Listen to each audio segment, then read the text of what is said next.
Do, do, do, do. Oh, cool. Okay, there we go.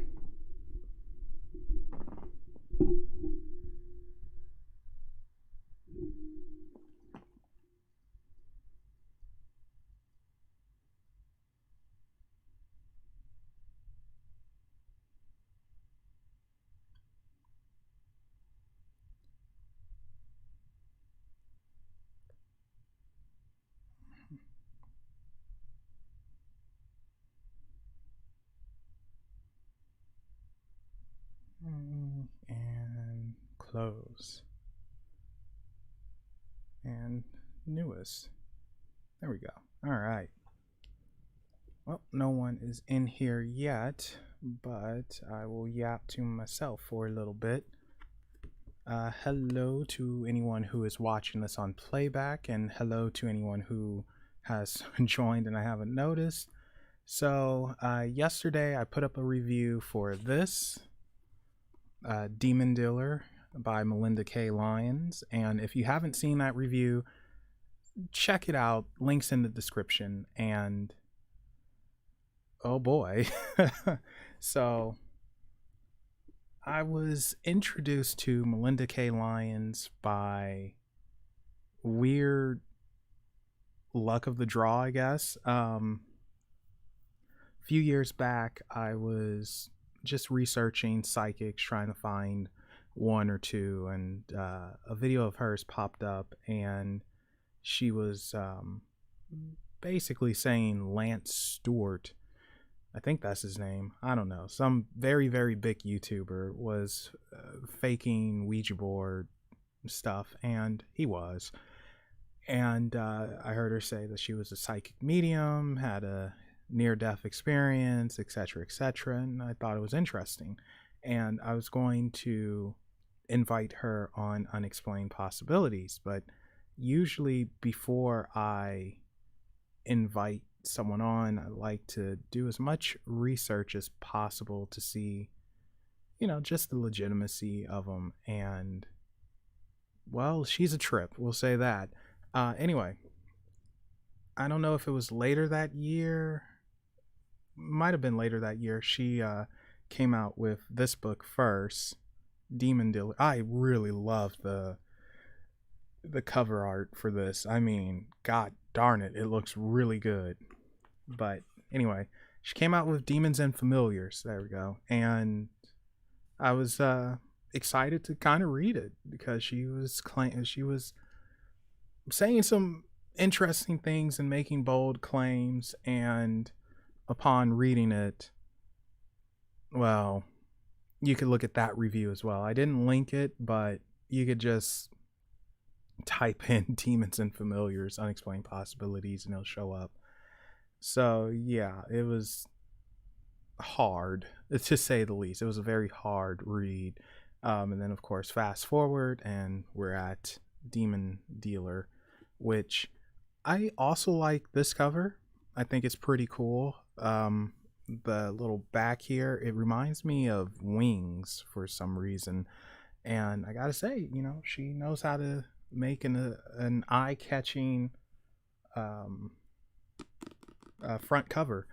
So I definitely give her credit for that. But that's about it. And like I said in review, she's a good artist. Let's see if we can find the pages, one of them real quick, with what she drew. Like, I think she's a very good, talented artist, but I don't know if her talent is being wasted or not. So she drew, can you see that? There we go. She drew this thing here. It's kind of hard to show. There we go. That's about as good as it's going to get. I think she drew this by hand as well, which makes it even more incredible because now, unfortunately, or, well, not unfortunately, if it makes it easier for the artist, but a lot of the art is done on computer and not by hand. It's assisted, and it takes away some of the personality. So here's the other thing that she drew. Sorry for the glare on that, but there we go. So yeah, I definitely think she has talent in that regards, and I would much rather see her. I'm trying to think of the correct word, but I would much rather see her draw what people describe than her trying to do whatever psychic thing that she does or attempts to do to solve problems. I think her talent is draw what they describe and go from there, because she's really good. She can probably sell that stuff. People will buy it. It's really good in my opinion. So, um, yeah, Demon Dealer itself, though, it is the journey of Melinda after she had a near death experience, which I'm questioning. I'm really questioning, and I don't want to do that either. I don't want to question if she actually had one or not. I do think something happened, but to say it's a near death experience, I don't know. I can't say that, but I do think something happened, and she could have been suffering delirium, where you'll see hallucinations and whatnot.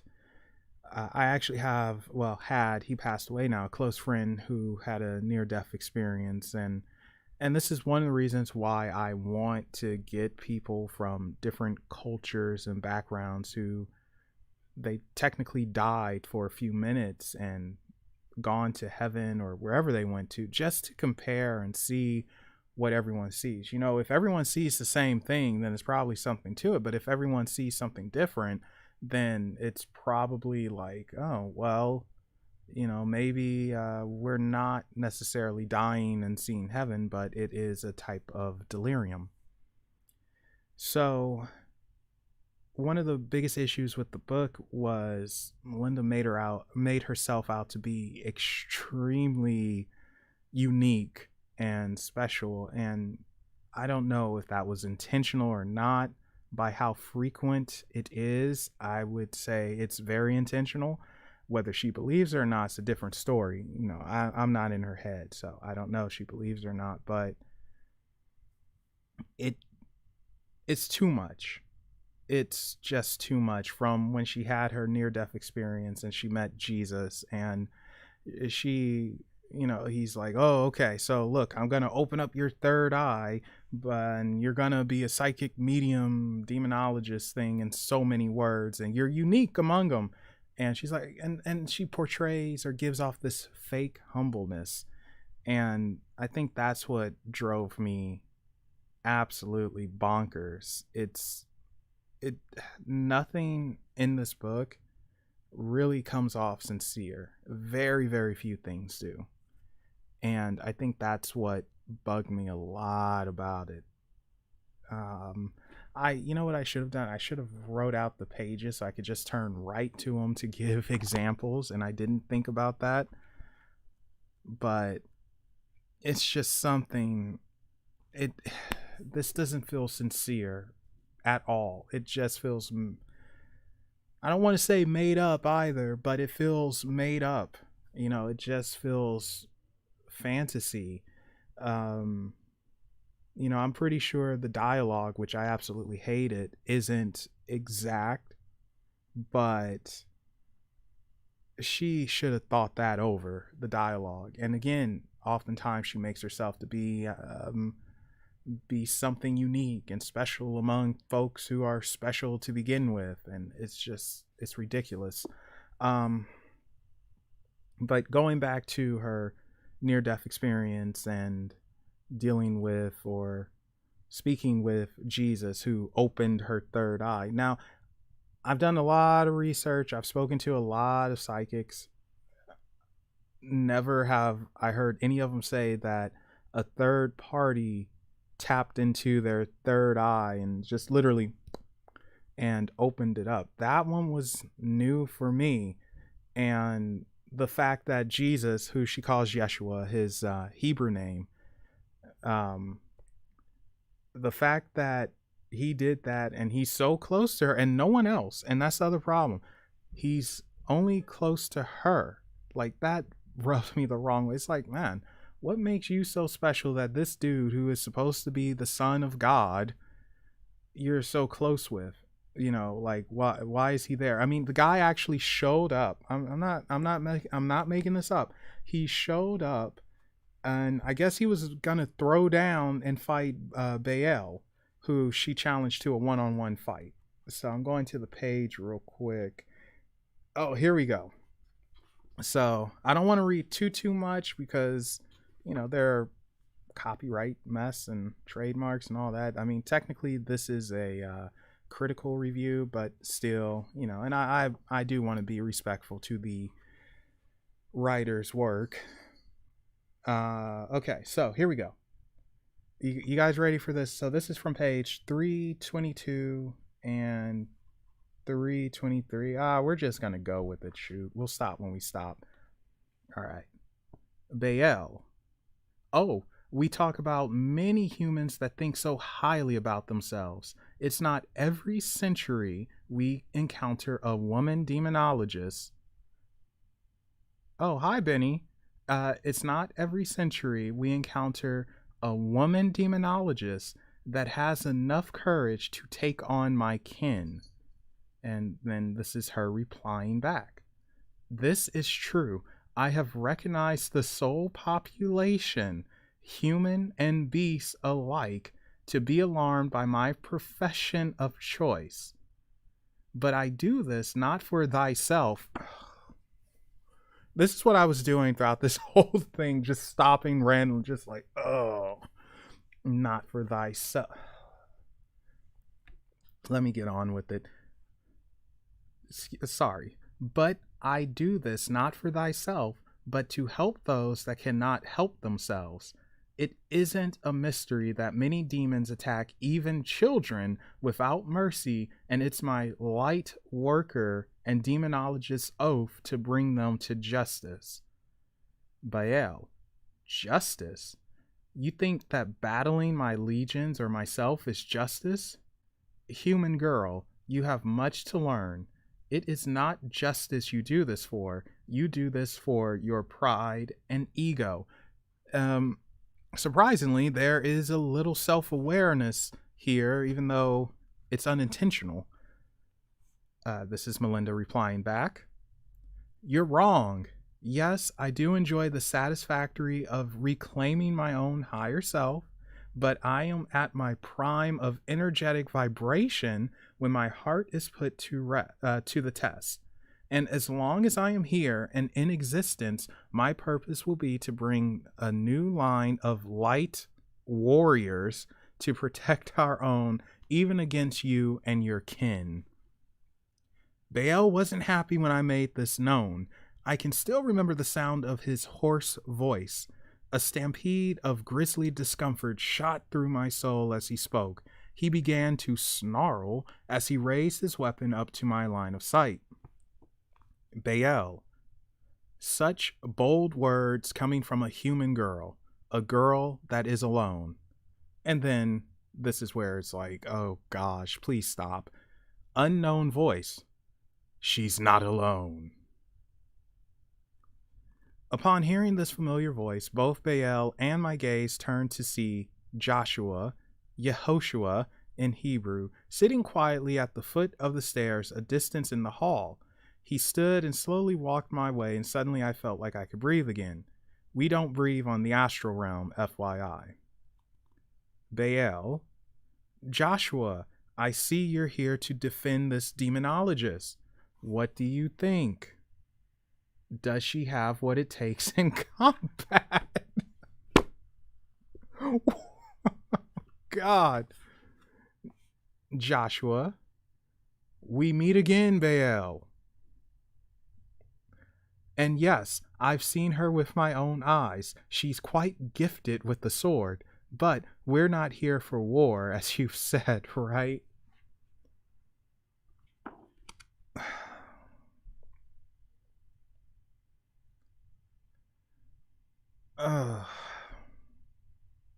Okay, let's just continue on, shall we?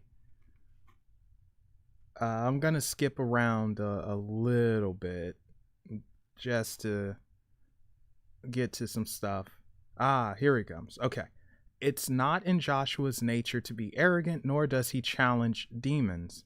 It's come to my understanding with extensive personal time with him that he's much into peace with the entities, but will defend one against another if necessary. He is considered an ascended master, but would never say so if you met him, for he's more focused on you and your needs. When he knew that I was working on my book, he has been keeping a close eye on me, and I am eternally grateful. So, I don't understand why. You know how many people write books about their experiences with demons and otherworldly things? It's a lot, you know. They hundreds, thousands come out each year. Is Jesus watching over them?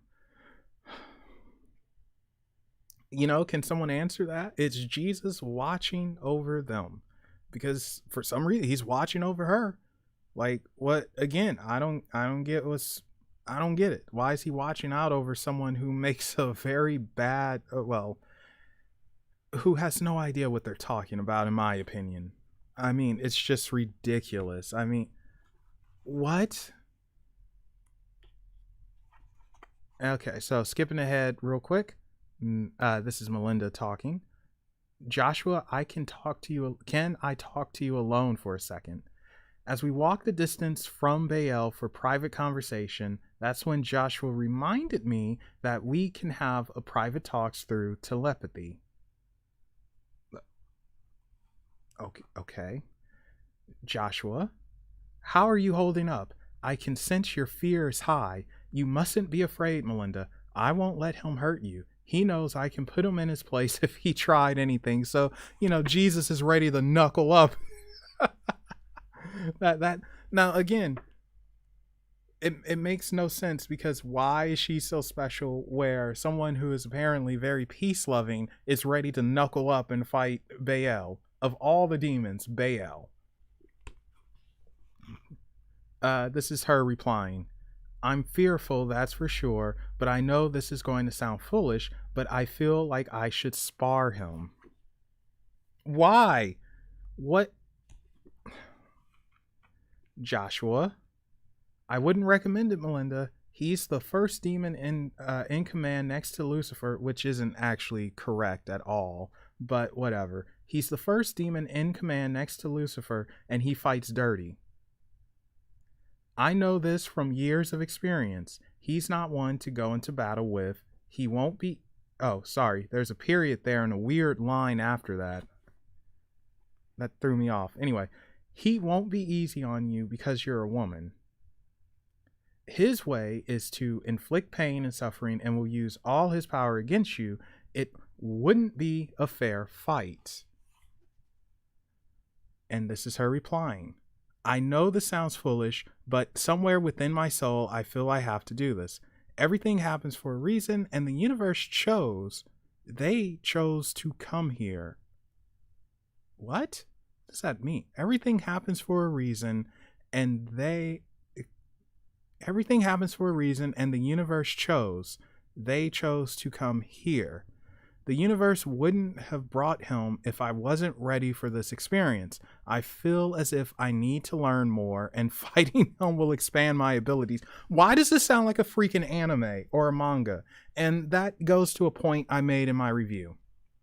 This thing sounds like a freaking manga or anime right to this. As a matter of fact, it came out years ago, but Street Fighter Alpha Zero, there is a part in there where Ken and Ryu, they're fighting each other, and it's like, I can only talk to you through my fists. You need to understand me so you can grow. It's like, what the heck? That's what this is. It's a freaking manga. A poorly written non-picture manga. So I'm gonna tell you now, it doesn't work that way. I mean, yeah, she says she's on the astral realm and all of that, but it doesn't work that way. Oh my god. Oh, sorry, I'm losing my tongue here. So Oh, go ahead and comment. Say whatever you want. I don't care, But yeah, it just doesn't work that way. If somehow you're on the astral realm and you're meeting a very high up demonic entity, do you really think? I mean, really, really think about this. Do you really think he's gonna fight you one on one for some reason? I don't know why. Because he's there to kill you anyway, or send a message. I mean, like, yeah, that's right. She's being hunted by, or not hunted exactly, but she has a price on her head. The demons put a hit on her, and that just, it doesn't happen. Like, why would they waste their time?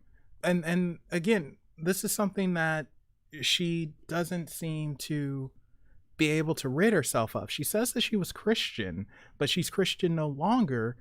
But most of her stuff has Christian influences behind it, like a really good portion. Jesus being one of them, or Yeshua, whatever. When there's nothing historic that supports he even existed. I'm talking about history, not biblical mess. I'm talking about in the know right now, historical history. I don't think that goes together, but you get my point. Nothing supports he even existed, but whatever.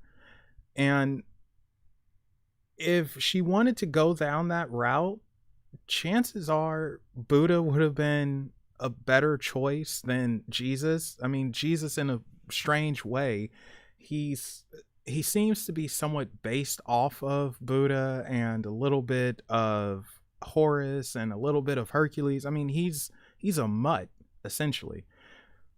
And it was something that I wanted to point out in the review. Like, why are you using this character when Buddha would be a better choice, especially if you're saying you're not Christian? We know Buddha actually existed. He was real. I can't pronounce his first name, so I'm not going to try it and butcher it, but we know he was real. So I don't understand why you don't go with Buddha. Like, that just seems obvious. And that's the other problem. She talks about ascended masters, and I have to find the page on that. Oh, I'm not going to find it. Again, I should have written the pages down, and I'm sorry I didn't do that. But yeah, she talks about ascended masters, and this seems to be something that a lot of love and light people talk about. But she only names Jesus as an ascended master, and it's like, this tells me, like, do you know any other people? Anyone, somebody, like, is Gandhi an ascended master now? I mean, like, he went on a hunger strike. That counts for something, right?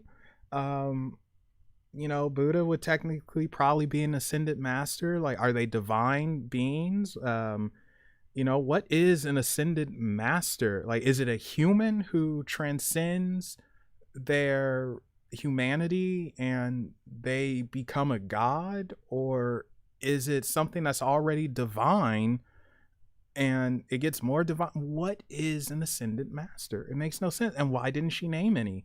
That's an issue that I took with it. And I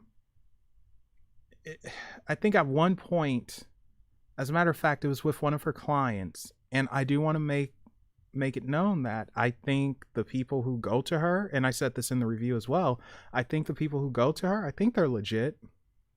I think they're people looking for real help.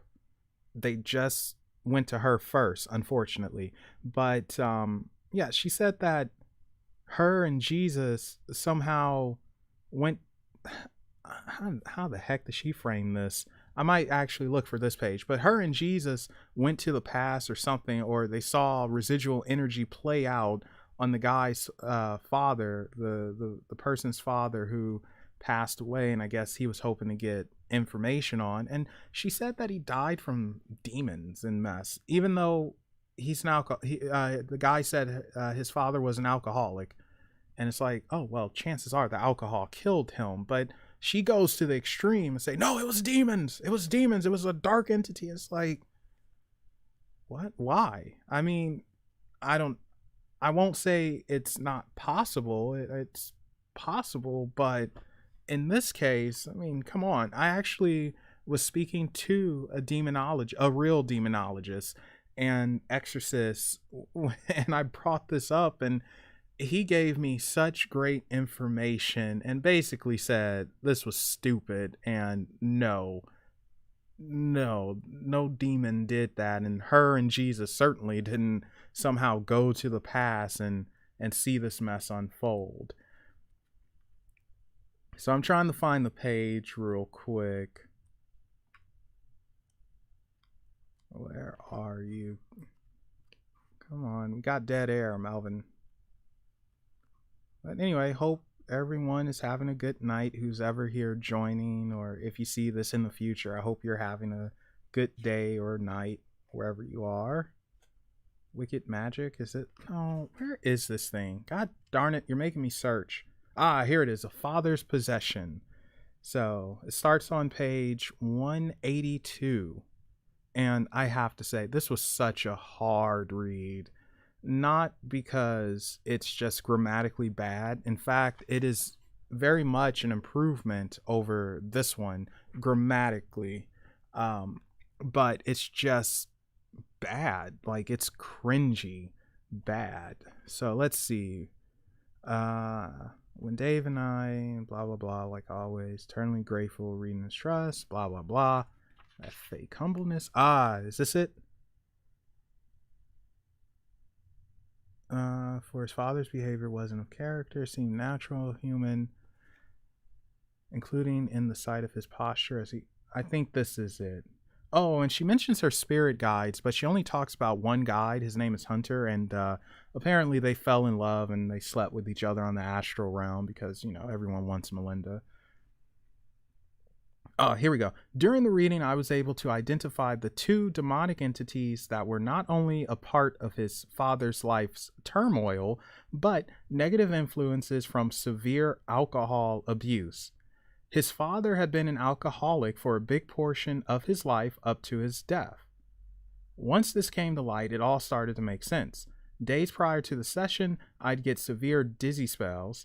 The dizziness was so overwhelming that I'd literally run into walls and fall to the floor a few times because I felt as if I were heavily intoxicated. Now, here's the problem with that and why I'm skeptical on it.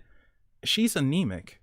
And, you know, when you're anemic, you have issues with blood flow and blood carrying oxygen, blah, blah, blah. Usually you need a lot of iron to do that. But when something starts to happen because of your anemia, then you will get dizzy spells and pass out, feel extremely weak. So it's like, how do I know that that wasn't caused by your anemia, being anemic? That's an issue there. And again, the guy's father is or was an hardcore alcoholic. And, you know, anyway, let's continue on here. So I'm going to skip around just a little bit. Here we go. During my astral projection experience, Dave's father had walked up a flight of stairs and was walking towards Dave. Oh, excuse me. I just belched. Sorry. Where was I? The moment I had seen his father, I knew there was something terribly wrong. His father's eyes were blackened and hooked with a fierce stare, as if not looking from a human soul, but from something else that took over him. His father began speaking in different languages, accents, along with the tone of his voice continually changing pitch, if uncontrollably. This was a possession situation, for his father's behavior wasn't of his character that seemed natural nor human, including in the sight of his posture as he carried himself. It almost seemed like something of an animal, or as if he were under control of something inhuman. I think she meant under the control of something, not under control. So, yeah. Not only was actual blah, blah, blah. I'm skipping a little bit. Actually, I might not skip this. So, not only was the astral projection a nearly intolerable psychic jolt of information, but so were the many mediumship experiences before the session. I would taste blood throughout. Yeah, okay, I could skip this a little bit. Oh, adding to the psychic stain, I'd receive what felt like jabs or blows to my head. Each blow to the head caused severe headaches that I'd have to take over-the-counter medication for to alleviate. And again, it's not impossible for, I guess, psychics or people who are aware, open, whatever you want to call it, to experience pain and feel certain things from a upcoming reading. But usually it doesn't exactly go that way. I've heard them experience stuff when they were going to go on an investigation, like and not just psychics, just even paranormal investigators, when they're about to go to a location and they're a week or something away, then they'll have weird dreams about it or they'll see something.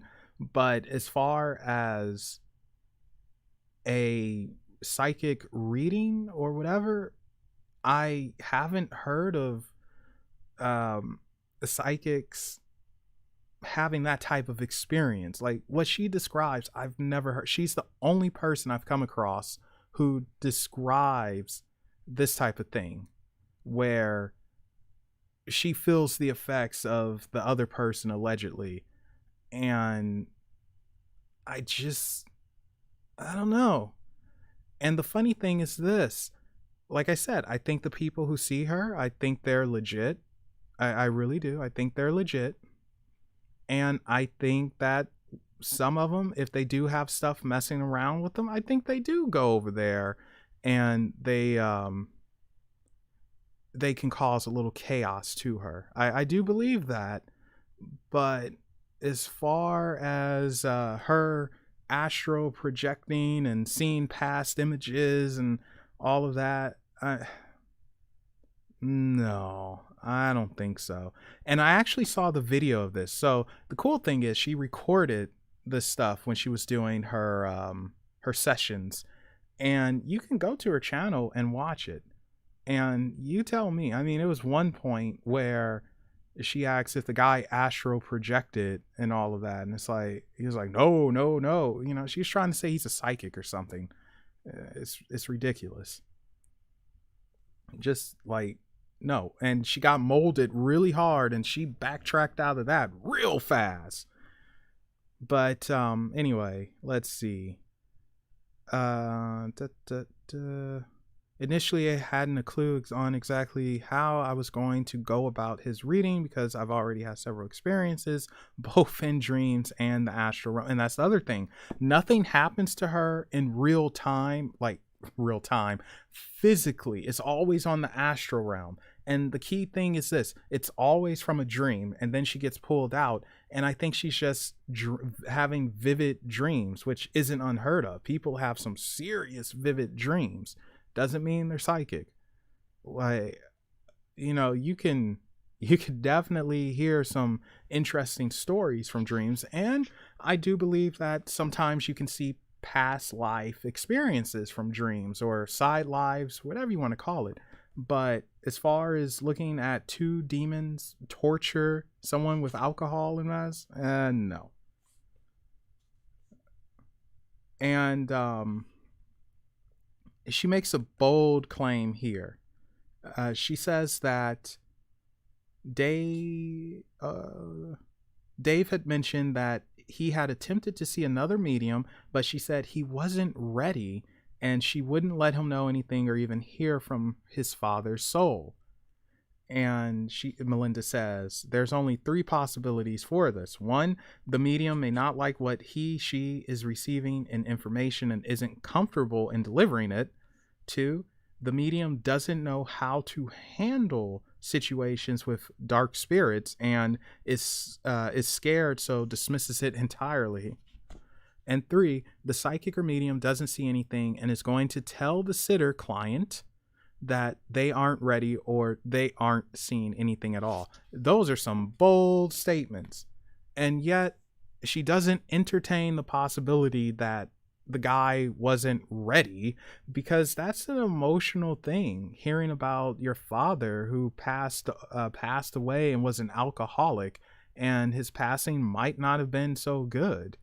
It's like, oh no, they don't see anything, or they're afraid of this dark stuff. And why do you assume it's, oh, well, that's right, she's super psychic. That's part of the problem with her. The assumptions that everything is a demon attack, that it's dark and evil, and it isn't. I feel that she puts her own biases in there.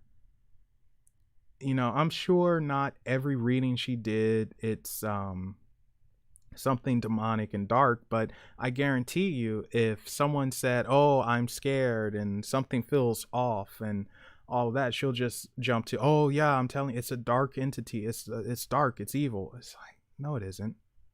Like, what is wrong with you, man? Like, no. And that's part of the problem with the book. Like, everything is out to get someone. Like, she truly believes that, sorry, had to turn something off. She truly believes that demons are literally in some weird war with humanity and trying to take their souls. Why? What are they going to do with it? Oh, enslave us and turn us into demons as well? I mean, and she really, really doesn't go in detail about why this war is going on. Like, she just pretty much frames it as good versus evil, a literal good versus evil, and she's somehow thrown in the middle of it because she's special. And it's just like, no, it's not this way. Now, that's not to say that there aren't prickish demonic entities out there. I'm not saying, oh yeah, demons are great, trust them and love them and all that. I'm definitely not saying that. But what I am saying is, you can't just think everything is evil because it's not love and light. Sometimes you can't use love and light. It's not going to help you. Same with angelic beings. Angels are very different than how they're portrayed in Western societies. Can an angel be all caring and loving? Yes. I mean, everything can. It's in everything's nature. It could be loving and caring in its own way, anyway. But how she views it is just too much. And it was annoying because she really paints them like the supreme good guys, and she doesn't exactly say why. Like, are they born that way? What made them these supreme good guys? Why are angels allegedly so good and loving and caring? How do I know it's not a trick? And then she doesn't make mention that angels and demons, they're for the most part the same. I mean, it's the same energy, just different ways of utilizing it. And I just don't understand why. I mean, I know why. She doesn't know. A lot of this in here, it's just nonsense. And if you do, for whatever reason, read this book, you'll see firsthand it's just nonsense, and it feels like fan fiction, teenage fan fiction at that. Like, I wasn't popular enough here and they didn't like me here, and now I'm gonna write my own story where I guess I'm the good superhero. I just don't, I don't get it. That was one of the questions in my head. Like, why don't you explain the difference? Like, why are they even at war? And why can't you separate the Christianity aspect of this out of it? She doesn't. I don't think she goes into, excuse me, I don't think she goes into deep research. I know she doesn't. And there's just a lot of little details missing from her book, which, I don't get. And I guess part of the reason Yeah. Oh, hi, Noella. Yeah, it says based off a true story, but I think it's in her head. I do not think 90% of this is true. Like what the parts in here that I think are true are the NDE, even though I don't think it was an actual NDE, I think it was delirium. I do think something happened with an allergic reaction, but I think she was suffering from delirium. I think the clients are 100% real. I truly think they're legit. And I think her talking about her friends and visiting her friends and all that, I think they're real. I do, I think that stuff is all real. But when it comes to the interactions with the various deities or people, no. Like, she, it's certain things that just don't add up. For instance, why does everything want to sleep with her? And the way that she portrayed King Payman is ridiculous. King Payman, even though she said that, well, let me go there real quick and I'll use her words. I gotta find it. Anyway, hope you're having a good night, assuming it's night. It might not be night for you, so we'll say I hope you're having a good day. There we go, if it's day.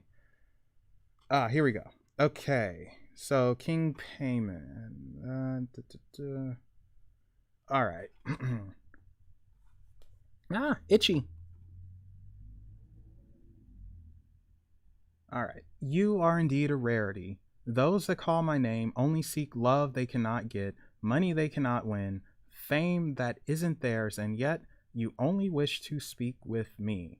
Is oh my god, I lost what I was going to try and do with this. What? Oh god darn it. Where was I going with this? Oh, the interaction. Yeah, hold up. Because this is fairly accurate here. Let me skip some blah blah blah. I just want to get to the point because this could drag on. All right, I have given you my. This is King Payman talking. I have given you my time in exchange as you've asked, but now it is time you give me something else in exchange as an offering as payment. Me, or Melinda. You're right, forgive me. I had nearly forgotten this agreement because I enjoyed the enlightened talk greatly.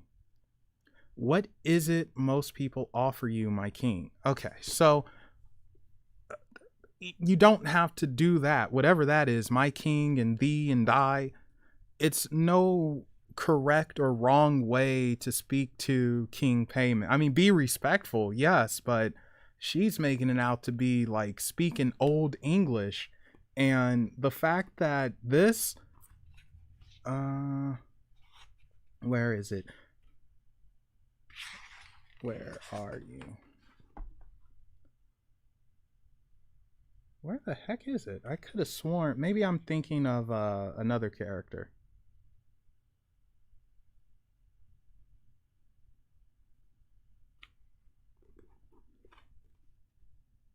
I must be thinking of someone else, but it's weird how she speaks, and you don't know. Okay, so let's see.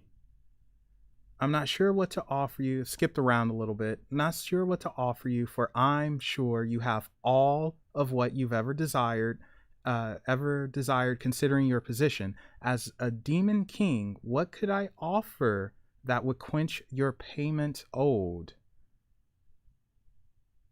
Quench your. Ugh.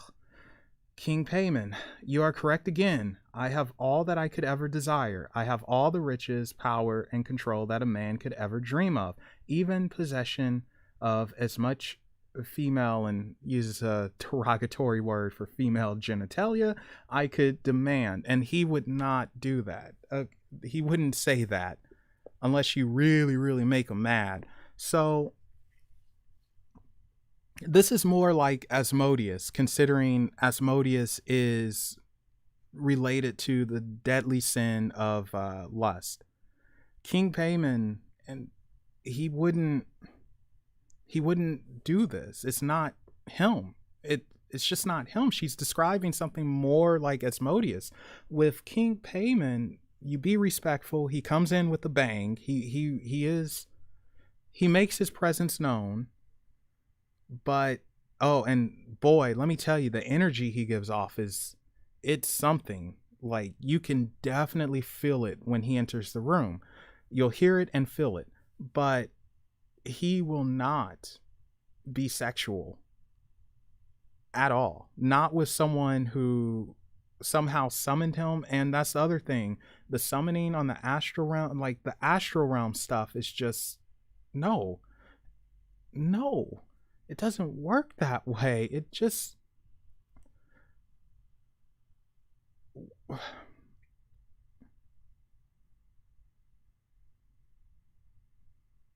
well, kinda, but here's the thing. So you have several types of based off a true story thing. You have based on a true story, inspired by a true story. Um, it's a third one that's escaping me at the moment. Inspired by a true story, based on a true story. Oh, based off of true events. So when you say based off a true story, based on a true story, excuse me, and this is coming from someone who does writing, who writes scripts and stuff.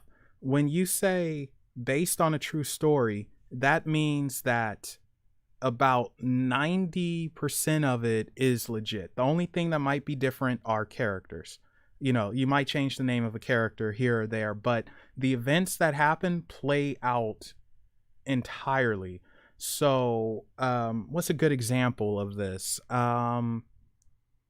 Let's see. I'm trying to think. Maybe Apollo 13 might be a good example of that. Sorry, typing it in real quick. I Let's see here. Just to give you some examples for based on a true story versus other stuff. So yeah, American Gangster, Moneyball, um, Freedom Riders. That was an interesting movie actually, but I really liked Moneyball. IP Man, Bruce Lee's teacher, the first movie, not the other ones after that. Um, what's that movie with Johnny Depp? Blow. Those are based on true stories, meaning that the events are really, really, really, really, really, really accurate. Inspired by a true story. Think, what's that Will Smith movie? The Pursuit of Happiness.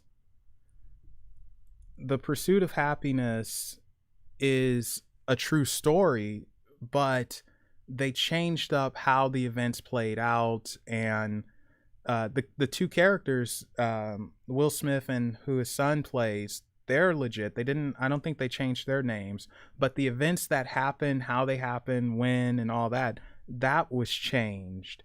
And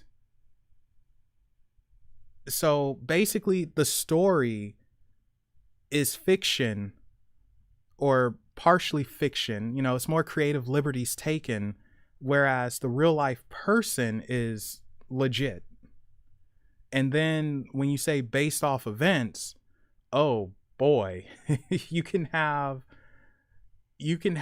like the characters there who might be real or something like that, but the events that play out, no. A lot of times anime, they'll do this. They'll use historical characters in crazy situations. So if we're going to go the route of her saying like, yeah, this is based off of my story, but it's not, you know, I've taken creative liberties, which I don't think she did, you know, or at least if she did, she doesn't believe she did, then she should have said inspired by true events. That would have been better. Based on a true story is saying, no, all of this is legit. So I'm judging it based off of her saying based on a true story. Uh-oh, my cat might join us in a second. Are you gonna? Nope. She just stretched to go back to sleep. So I would say for future reference, if it's not based on a true story and you've taken many creative liberties, then say inspired by true events. That's the best thing you can put, or based on true events. That covers you, and it's like, okay, based on a true story, that just makes you look crazy. If some of the stuff in here is fiction, but I have to assume it isn't, and she believes it's real, which some of it I think is. Anyway, but the encountering of people, and the I always mess up with this word, psychometry. The fact that she didn't mention psychometry is rather telling, because that is legit using a book, for instance, and being able to see past events or get an idea on the story that happened. You're fed information, but that usually works. Usually it only works when you have an item of that person.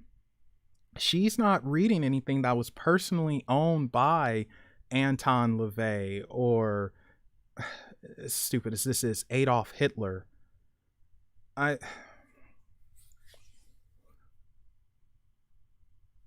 And that's the other thing. Why is she meeting all these big name people?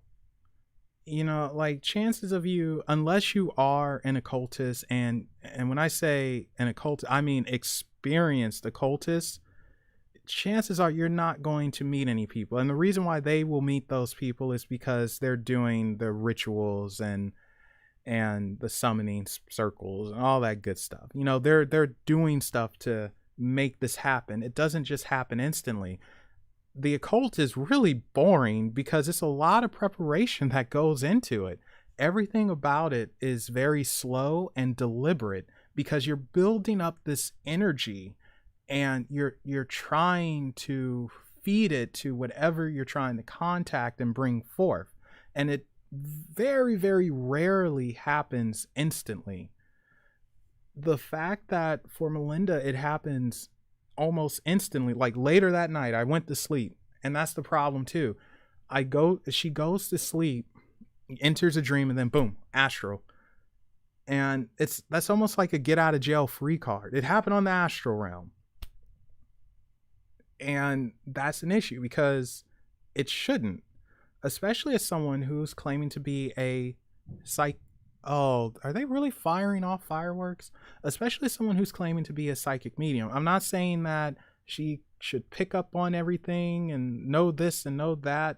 No one does. No one can. It's impossible. Your head would blow up and ooze out of your ears, your brains and stuff. But there are little things that she's missing that make no sense. So, her reading about Anton LaVey doesn't mean that he's going to pop up. It just doesn't happen that way, because there's no connection there. She doesn't have anything to bridge that gap. And I didn't add this in the review. This was one of the things I took out. But in regards to Anton LaVey, when I was consulting with one of the psychics to get an understanding on everything, she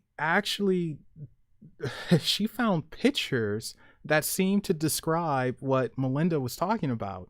And it looks like, it's a very interesting ability, where you're able to take information from different sources and kind of meld it together in your own head and put together a brand new story. It's actually a really unique ability, which I think she has.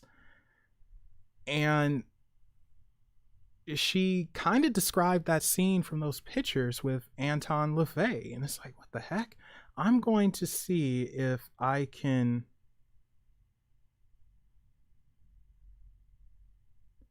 Yeah, I'll have to ask him. I mean, shoot. If you actually, I know one of them right now. He won't care if you contact him. Ken Allen.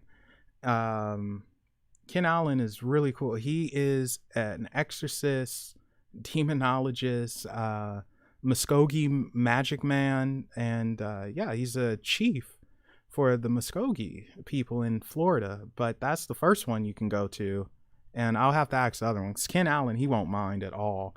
he's open to discuss this. But with the astral stuff, it doesn't happen that way. Um no. What was I saying? With Anton LaVey. There we go.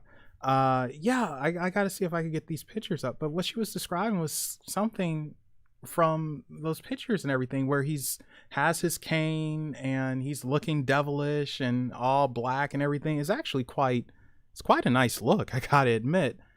But it's like she wants to be his queen, and it's like, what is this? What is this? Then there is and if you want to find Ken Allen, just go to the wizard's table. You could go there. So that's the easiest way to get to him. Again, really cool guy. Like, you'll like him. Super, super cool. Really intelligent. What was I saying? Oh yeah, Anton LaVey. Yeah, it's so weird because those I'm gonna try and where's those pictures?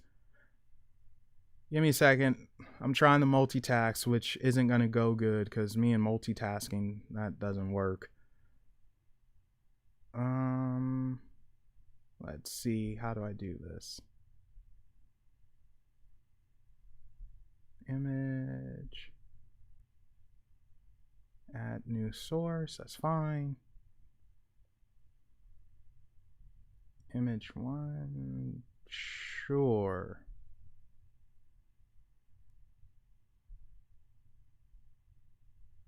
Okay.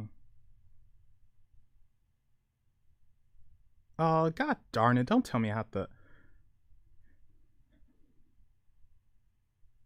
Where are you? I know you're here, you dirty son of a monkey's uncle.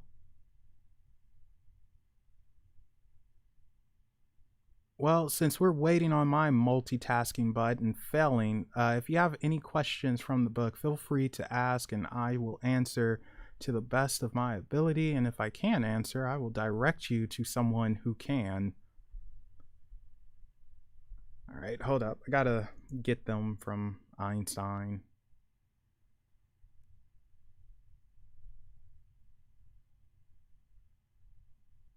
One second. I know, dead air. What am I doing? I'm not very professional, darn it.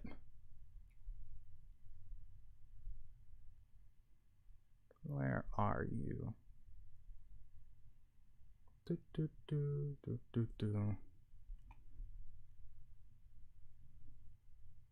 I wish she paste these together. It'd be much easier. Anyway, yeah, with Adolf Hitler, I don't know what's happening there. That's just bizarre. And the fact that she's saying he pretty much works for Satan, and then the Nazi demon. Now, that place quite possibly could have been haunted. I mean, it's an old building, but it's just, it goes to that extreme.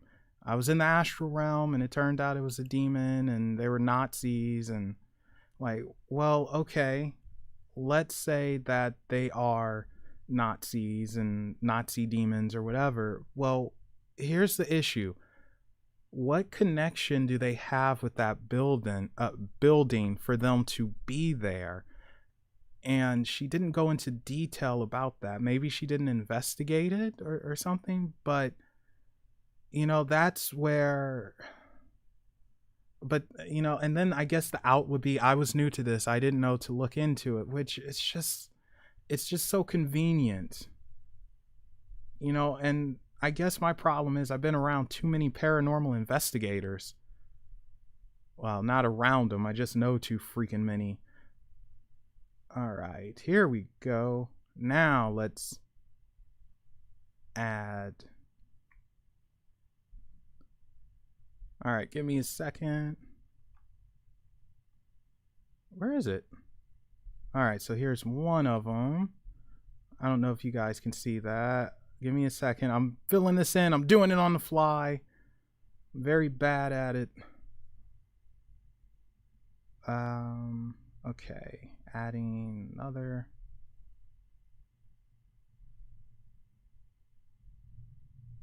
Add new source, that's fine. Image 2, whatever, we don't care at this point. Which one did I just put up? I think I put up B. There we go. Oh, hello, Urian. Or Jurian. Sorry. Actually, you know what? Curious. Is it Jurian or Urian? You know, I'm curious about that.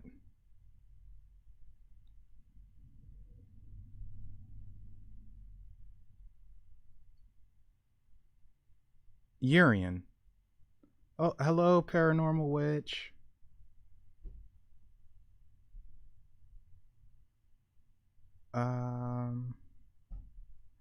So forgive me, I'm doing terrible at multitasking. I'm trying very hard.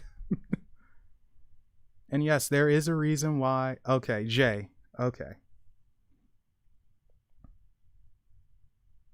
There is a reason why Mr. Anton LaVey is up here.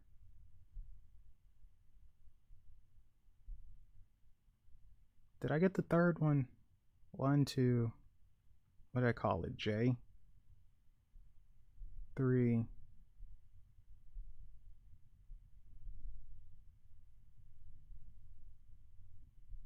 No, I am not turning into a Satanist.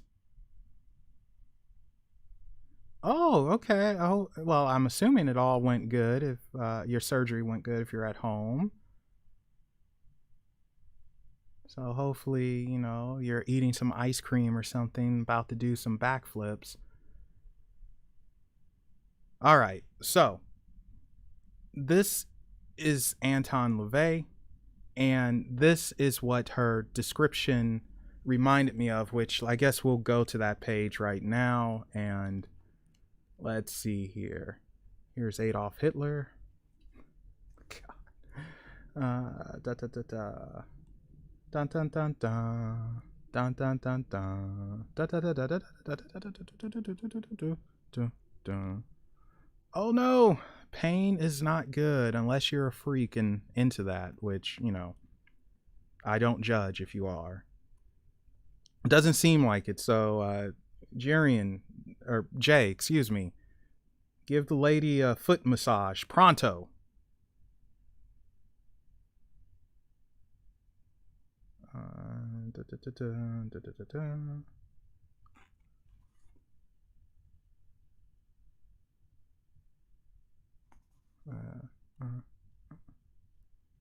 Dark motivations of agenda. Soon enough, Anton made me aware of my reading his Bible, regretted my visit, didn't invite him, I wish to blah blah blah. He articulated himself very maturely and with much knowledge. I was impressed, to say the least. His appearance, when I had questions about things, even though he left after conversing, something didn't feel right, blah blah blah. That same night, found myself. Okay, I found myself. Yeah, I found myself in a black leather lingerie. I don't know why, but sure. I found myself in black leather lingerie while surrounded by about 10 demons, and Anton LaVey was, oops, sorry, skipped something, and Anton sitting in front of me. He was on a large throne that was black with red fabric that he favored. His physique was masculine. And let me see if I can load this one up. Oops. I hope you guys can see that. His physique was masculine, accompanied with a staff in hand that appointed his authority towards the demon in our presence.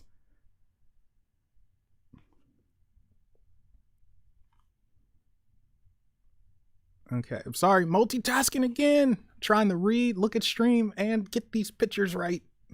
It's not good. Where was I? Towards the demon. I didn't know what to say, but I knew I was in deep. He continued to smooth his fingers over his glistening armrest as he said how beautiful I was.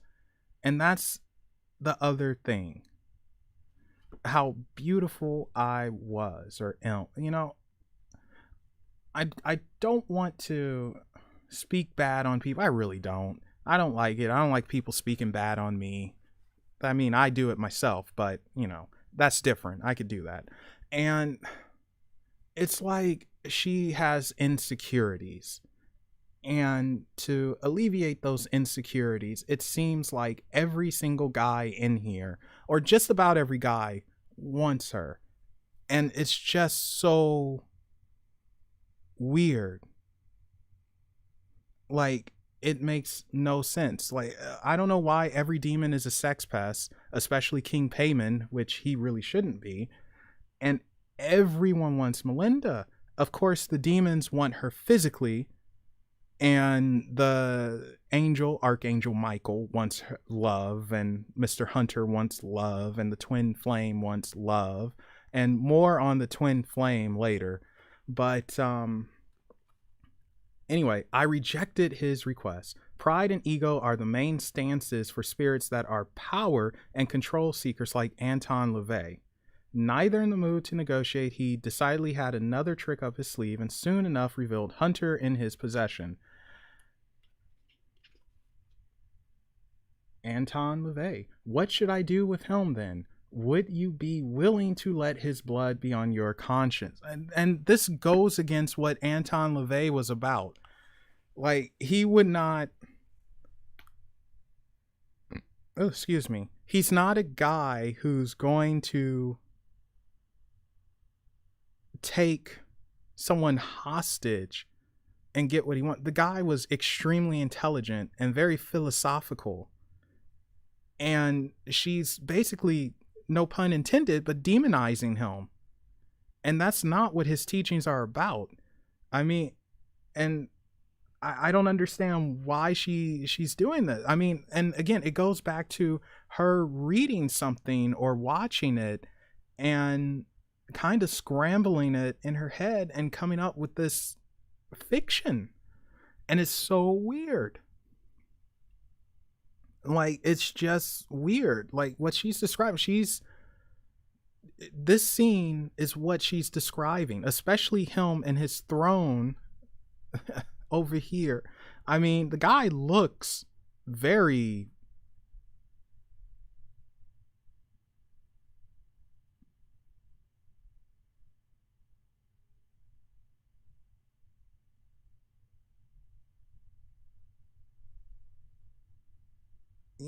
like, I could see if I was gay, yeah, I could dig it. I'll rub on his bald head. But he's just not like that. It goes against his philosophy, and he was trying to get people to rebel. And that's the thing with Satanism. Like, it's not about worshiping Satan. They don't worship Satan in Satanism. They don't. It's just a name because, it's trying to get you to rebel, to get you to see things differently and put yourself first some. It's somewhat about feeding the ego, but it's also about that self-confidence and not following the rules of society. Don't be a conformist, so to speak. And that is part of his message. Non-conforming. And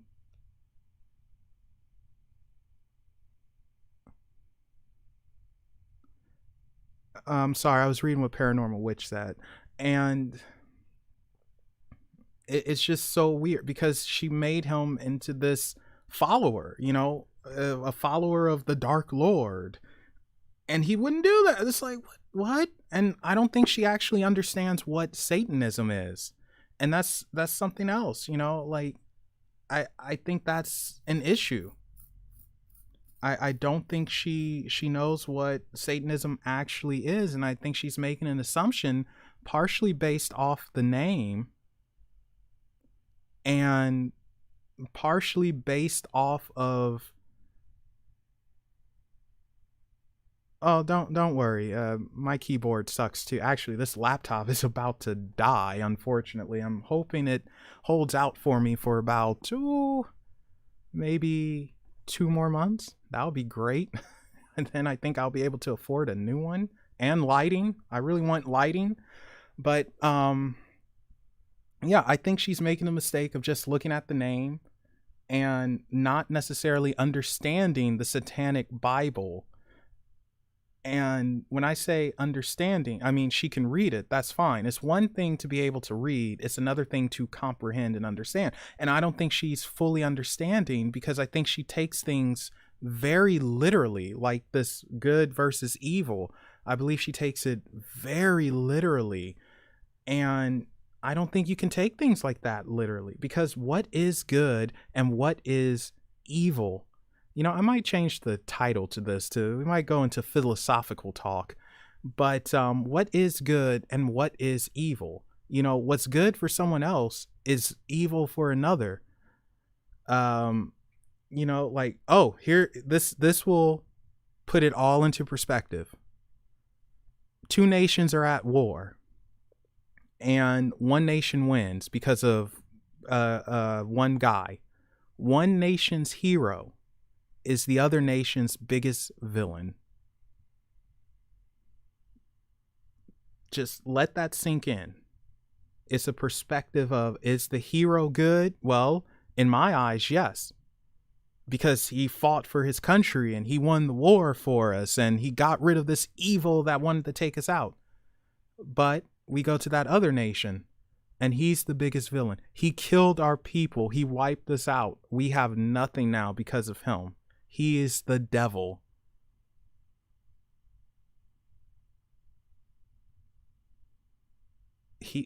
So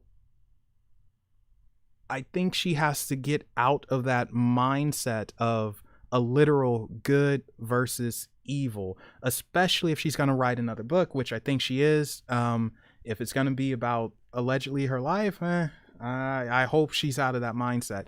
But going back to LaVey here real quick, yeah, I think she saw pictures of this scene, and I think she just replaced herself and put herself in it. I don't believe that. Oh, thank you guys for the likes. I appreciate it. I just looked up and it says 4 likes. Holy cow, that's awesome. Thank you guys. I really appreciate that. You know, and oh, guess what? We hit 382 subscribers, which is amazing. I never thought we would ever get that many subs. My goal was to hopefully make it to 375, and boy did we. So thank you so much, and thank you for watching the review. Even if you don't agree with it, I still appreciate you watching. So yeah, that's so freaking awesome. Thank you guys. Oh, 6 likes. Oh, thank you. Let's see. I'm gonna put up this last picture of LaVey here, and so here's a little behind the scenes stuff. The review was originally 1 hour and 27 minutes long.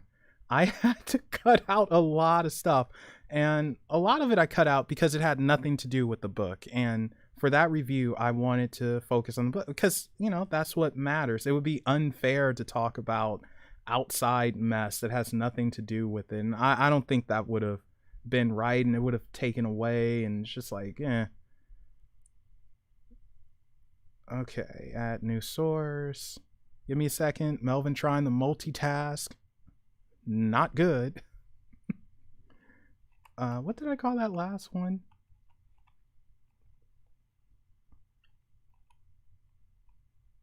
Here we go. V.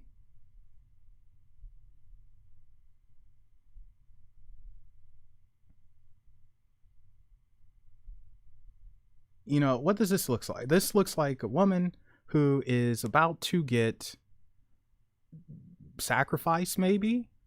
She's tied up, and that's what she said happened to her. You know, she was surrounded by demons and held against her will. And, you know, this woman in the picture has next to nothing. She has enough that we can show it on YouTube, but, you know, and of course this is a mock sacrifice or offering or whatever he's doing. And she put herself in that role. Okay, so thank you. It looks like it's a stage sacrifice, but you know, if hey, Jay, if you say it is worshiping, then it's worshiping. But this is, for me, this is what she was describing. Good Lord, she has some nice legs, doesn't she? Okay, anyway, how do I turn this stuff off? All right, I'm about to magically reappear. Okay, or not. I just hit something I wasn't supposed to, but I will still magically reappear. There is a better way of doing this. I'm just bad at it. And I appear. Okay, so the twin flame thing. Now, I took a good portion of the twin flame out of the review, and because it had no business being in there, but it was I'm assuming Jirian or Vaughn can answer that. So you guys, go. You're on the spot. With the twin flame, I found that somewhat disturbing because of something she said. And I do feel because she said this, you go all in, which she didn't. And this was like, let's see. Gotta find it real quick. Where are we? Particle. Oh, God. And then the God particle. That annoyed me.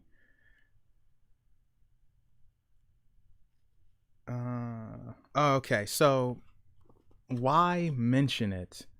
All right, here we go. I'll never deny my experiences, for they are all truthful.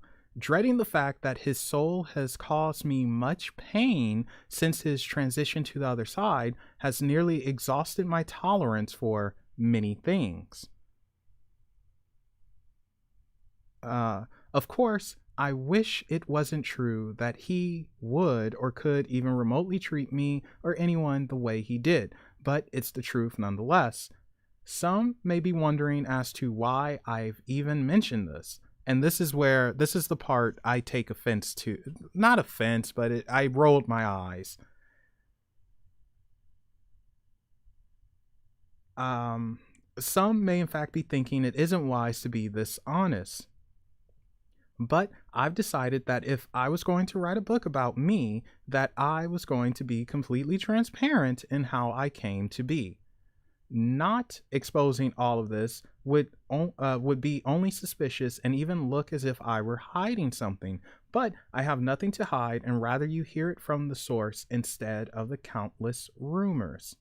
YouTubers have talked about me, and really that's where it ends there. So this is where I take a little bit of offense, and I take it because I know what happened with the twin flame that she calls Duck Hunter.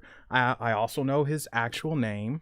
I won't use it just out of respect. I don't think that's right. He did pass away after all.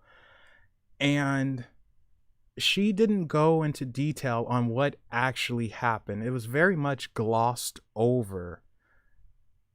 And for her to say, I'm not going to hide anything in this and that, it feels like she hid stuff. And I will say what happened was, and there are videos on this. You can find them. I won't link them. I'm not going to be petty, but there are videos on this. She did take them down. I believe what she said about being threatened to get sued or whatever. I know that happened because she took them down. But, oh, I got a belch. Okay, there we go. Sorry. But she freaking, and you tell me if this sounds like a light warrior or a light worker, whatever she calls herself. She freaking threw her twin flame, the person she's supposed to be madly in love with, in a pit and had him raped by like hundreds of demons. And the reason for this,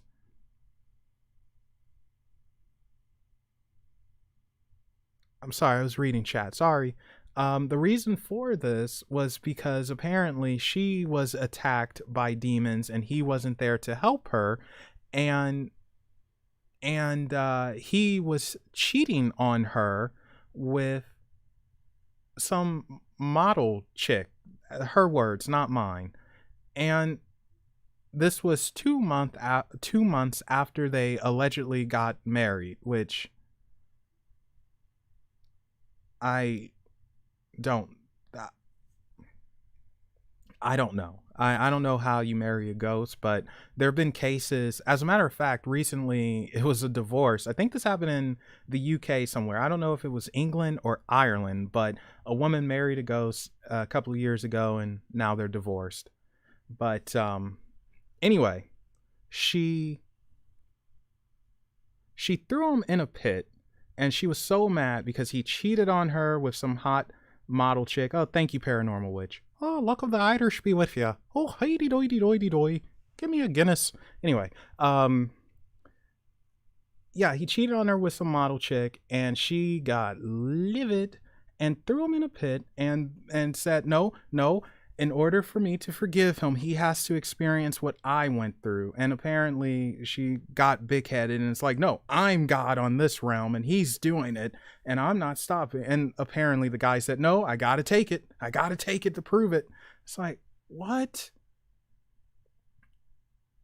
It was pretty bad. Like, really bad. I will never forget those videos. And I was going to mention it in the review and actually show what she said, but I was like, it's a bit petty. It's not worth it. But the reason for that was to say like, hey man, like you're not exposing or saying everything. Like seriously, say the full shebang. And like, well, I agree with you, Noella. Like I said in the review, she comes off to me as lonely and kind of desperate at this point, and that's not a good look. That's not going to attract anyone. The worst thing anyone can be, whether you're a man or woman, is be desperate. No, I'm not sharing the link, Benny. I'm not doing that. You can look it up, but I'm not. Come on, I have more respect than that. I'm not that petty. But and I said this to Bonnie actually. I said I genuinely want her to find someone because I feel bad that she's this lonely and this desperate. Do I think she's dating ghosts and stuff like that? No. I don't think so. I'm waiting for her to say she's dating an alien next. That's what's coming next. Because I think it was, let's see, it was the twin flame. It was this hunter person who was a spirit guide. And then it was Patrick Swayze. Something happened with him. And then after Patrick Swayze, it was Elvis. And after Elvis, I don't know. It's whomever. No, now to be fair, I don't believe she dated Zach. I think she might have had a crush on him, which understandable. A lot of women have a crush on, the man with the muscles. I get that. But I don't think she ever dated him. I don't think she ever said or claimed to date him. Um, yeah, I think she just might have had a little crush. But it's concerning. It is delusions. It she comes off delusional, and what's it called, schizotypal, which is suffering from hallucinations and a lot of the stuff that you would diagnose. Mind you, I'm not a psychologist or nothing. Funnily enough, no one knows this, I actually took a couple of classes in psychology. Yeah, that's hard to believe.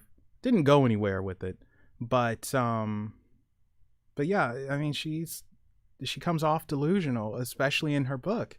And going back to that, like for me, because she was wanted so much, well, that's what I said in the review. He would have a field day, but because she's wanted so much in this book, it just makes me think like, man, she she really wants a relationship with someone. And I don't know if she's going to get it, unfortunately, because of she's just too desperate. And any guy, if they hear that her former relationship was with Elvis's ghost or something like that, it makes you put the pause on things.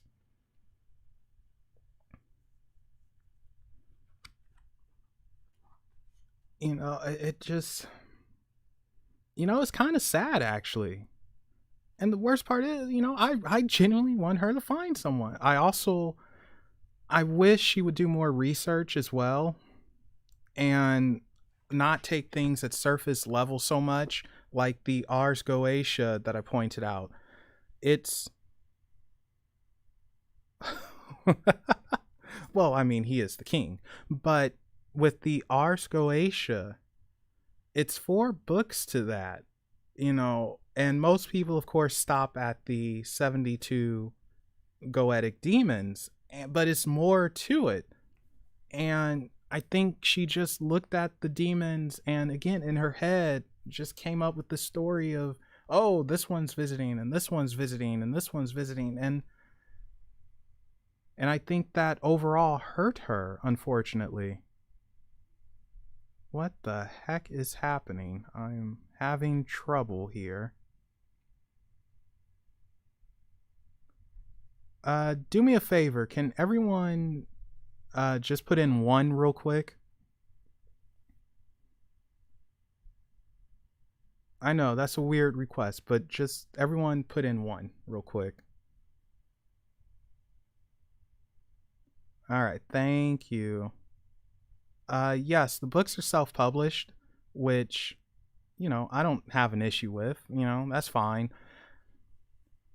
I know it's difficult to write a book, and I commend her for not only writing it but finishing it and getting it out there.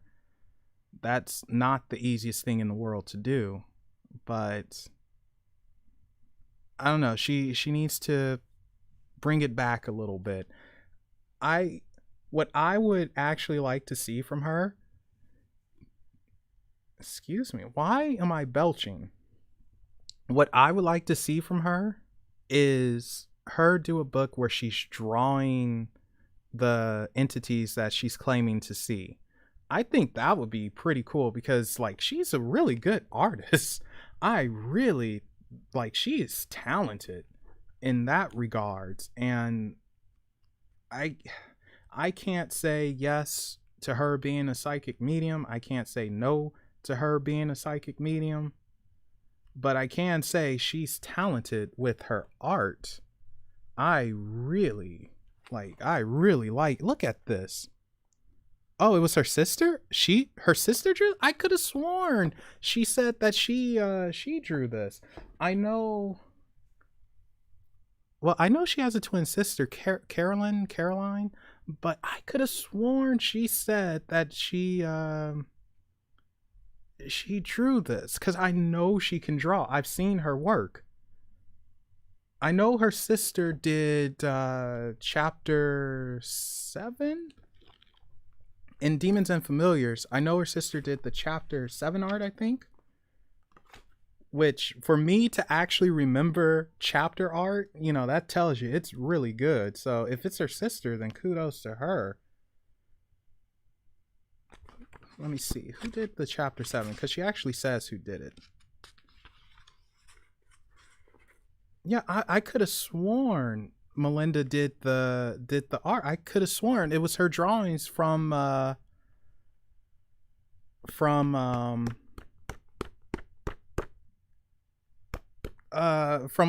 sessions. I could have sworn that. Let's see, which art did you do? Melinda came, blah blah blah blah blah. Self-public. Where the heck is it? 2 pounds. Oh, okay. Am I just stupid? Oh, dude, I could have sworn you said who did the art here. I know. I'm looking at Demons and Familiars real quick.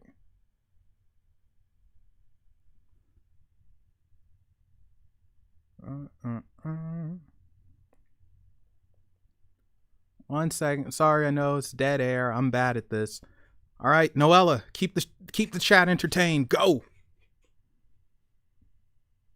I said go, like a Pokemon. I choose you. Maybe reproduce, distribute it.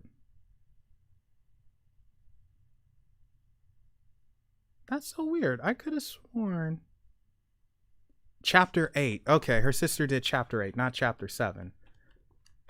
Well, it was one of those. I was close. That's how I feel. Yeah, here you go. Like, man, this looks so good. I really, again, sorry for the glare, but man, I love the chapter art in Demons and Familiar. I'm so bummed it wasn't in Demon Dealer. But yeah, her sister did this one, and it looks so good. But I'm fairly certain Melinda did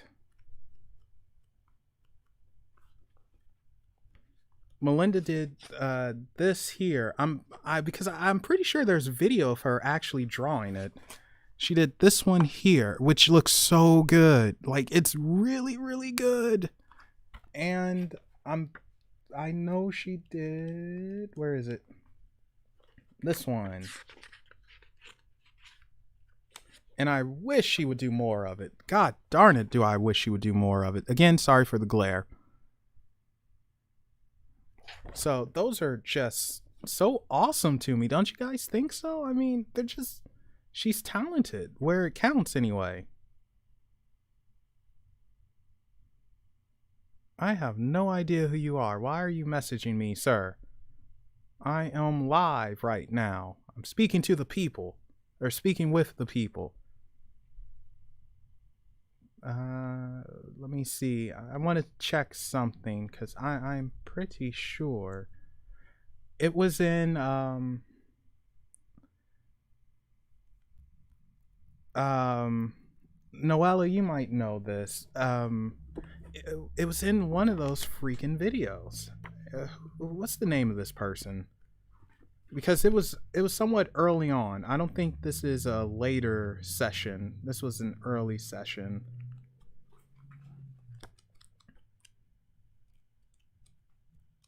Let's see.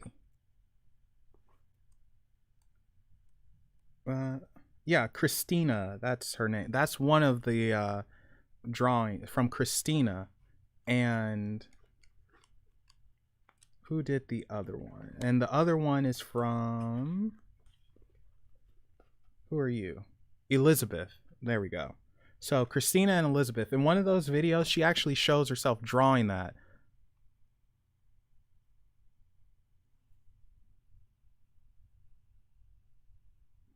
Yeah, I'm telling you, that would be really good. Like, that's where her talent is. Like, I don't think she's not a demonologist. She just isn't. She doesn't have enough. Now, let's put it this way. I'm not an occultist. I don't summon. I don't do any of that. I do tarot, which if you guys want some readings, let me know and I'll pull some cards for you. Actually, let me change the name of the stream to this because we're just hanging out at this point. Which I hope you guys don't mind. If I'm taking up your time, let me know and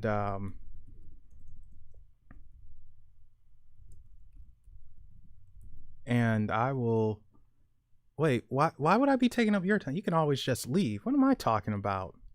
Go to sleep, Melvin. You're drunk. Is what I would say if I drunk. Decide. Blah blah blah blah blah. All right, good enough. There we go. So, but yeah, her art is really good. I would like to see that. Like, that would be really good. You're doing great like the tiger. Oh, no. Great like the dragon, man. Fun fact for you all. The dragon, of course, is prestigious and very divine in Chinese mythology, but the dragon was warned to not underestimate the tiger. And the reason for that is because the tiger has the strength of a dragon. How crazy, right? So there you go. Little thing for you. Now, Yeah, but anyway, if you guys want me to pull some cards, let me know. I'll pull something for you. But I love little things like that.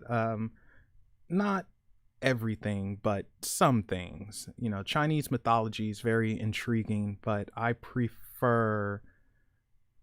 think I prefer a little bit of Norse mythology, some Celtic, some, but Norse I really like.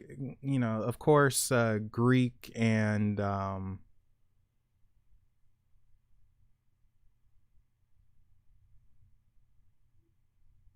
wait, you got to see what?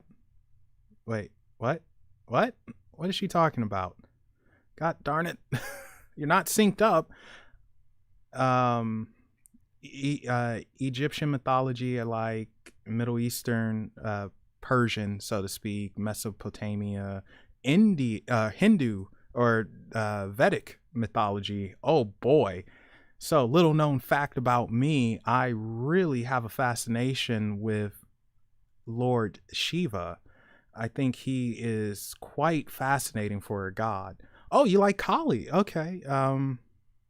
Yeah, well, Lord Shiva's partner, Kali, when she's not Parvati, uh, goddess of death, rebirth, destruction. Kali is amazing. Kali's very, very amazing. And recently I did a reading for someone who, and I can't believe I said this, but she needed to take in that Kali energy. She needed that power behind her to have a rebirth after destroying a part of her that wasn't helping. Like she had to get rid of it. So, yeah, Kali is interesting to say the least. And if anyone has never looked into it, definitely look into the Vedic mythology. I mean, it's complicated, it's kind of weird because of all the incarnations and everything, but it's a trip. It's really, really good.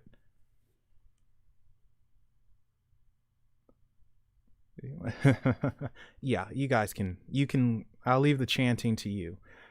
Um so I have a few friends who work with Kali from time to time, and actually, you know what? I need to get Bonnie on here so you can hear her talk about. We're going to Egypt real quick. You can hear her talk about Sekhmet. Angie actually made Sekhmet oil not too long ago. Actually, no, it was long ago. What am I talking about? Anyway, she made Sekhmet oil, and boy, talk about powerful. Sekhmet is a very interesting deity who is not one to toy with. That energy is very fiery, and it is find your strength, get strong, you know, very good energy with Sekhmet, and strong and fierce. That lioness.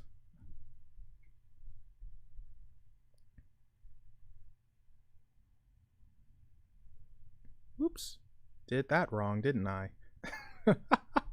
Sorry, I hit the wrong button. Um Gosh, great stuff, man. So, you know, unfortunately with Western society, we show so much disrespect to gods and goddesses, deities, energies, whatever you want to call them. And it's insane to me. And part of that I do blame on Christianity, well, the Abrahamic belief system when it was coming up. I do put part of the blame of that on them because they made it as so whoever follows them will fear everything else. And that's a shame. That's such a shame because so much misinformation has been passed, and it's not going away. How do you change that? I mean, that's part of why unexplained possibilities exist, to try and get some type of story out there in the occult, or just something different and weird, you know, just something that I think people would like and enjoy. Speaking of which, so tomorrow at 12 p.m. PST, 8 p.m. GMT, and I say GMT for a reason, we are going to have on a Bokor. So a Bokor is, he's a voodoo man. We'll say that. He's not a Ongun, who is a voodoo priest, or a Mambo voodoo priestess. This is someone who works with the darker Lua. He'll work with both of them. So Papa Legba, but also he'll work with Marionette Paichiche, and he'll work with Papa Gide, but he'll also work with, I don't like saying this name, but Bakula, Baka Bakula, or Tijian Petro. So you guys definitely want to tune in for that. He's from England. That's why I said 8 p.m. GMT, and it's going to be good. So if you're interested in voodoo and want to hear a lot of myths debunked or busted, there we go, myths busted, definitely tune in. So little known fact also, I am a huge follower of voodoo. I don't practice it, but I like it. If there was a religion I was going to follow, it would be voodoo. And it's a lot of misinformation about that. You know, unfortunately it's portrayed as dark and evil and all that mess, and that's not the case. For some reason, people, they think the Lua, the voodoo divinities, the divine spirits and whatever, they think they're demons, and that's not really the case. They're not gods either. Most of them are humans. They've just transcended their humanity for doing whatever it is in life. For instance, Papa Gide was the first man to die. You know, that's quite something. Marionette Paichiche, she was burned alive by the French, allegedly on the stake, and she is known as her name translates to Marionette of the Dry Bones, something like that. Dry bones, dry feet. And she is about freeing yourself from shackles that bind you and becoming free. And she could be quite mean, though. She can be mean. She rides you hard. But she's just so misunderstood and interesting. Oh, well, okay, now I see what you mean by synced up. So welcome back to the present Noella. So yeah, so tomorrow 8 p.m. GMT time, 12 p.m. California time.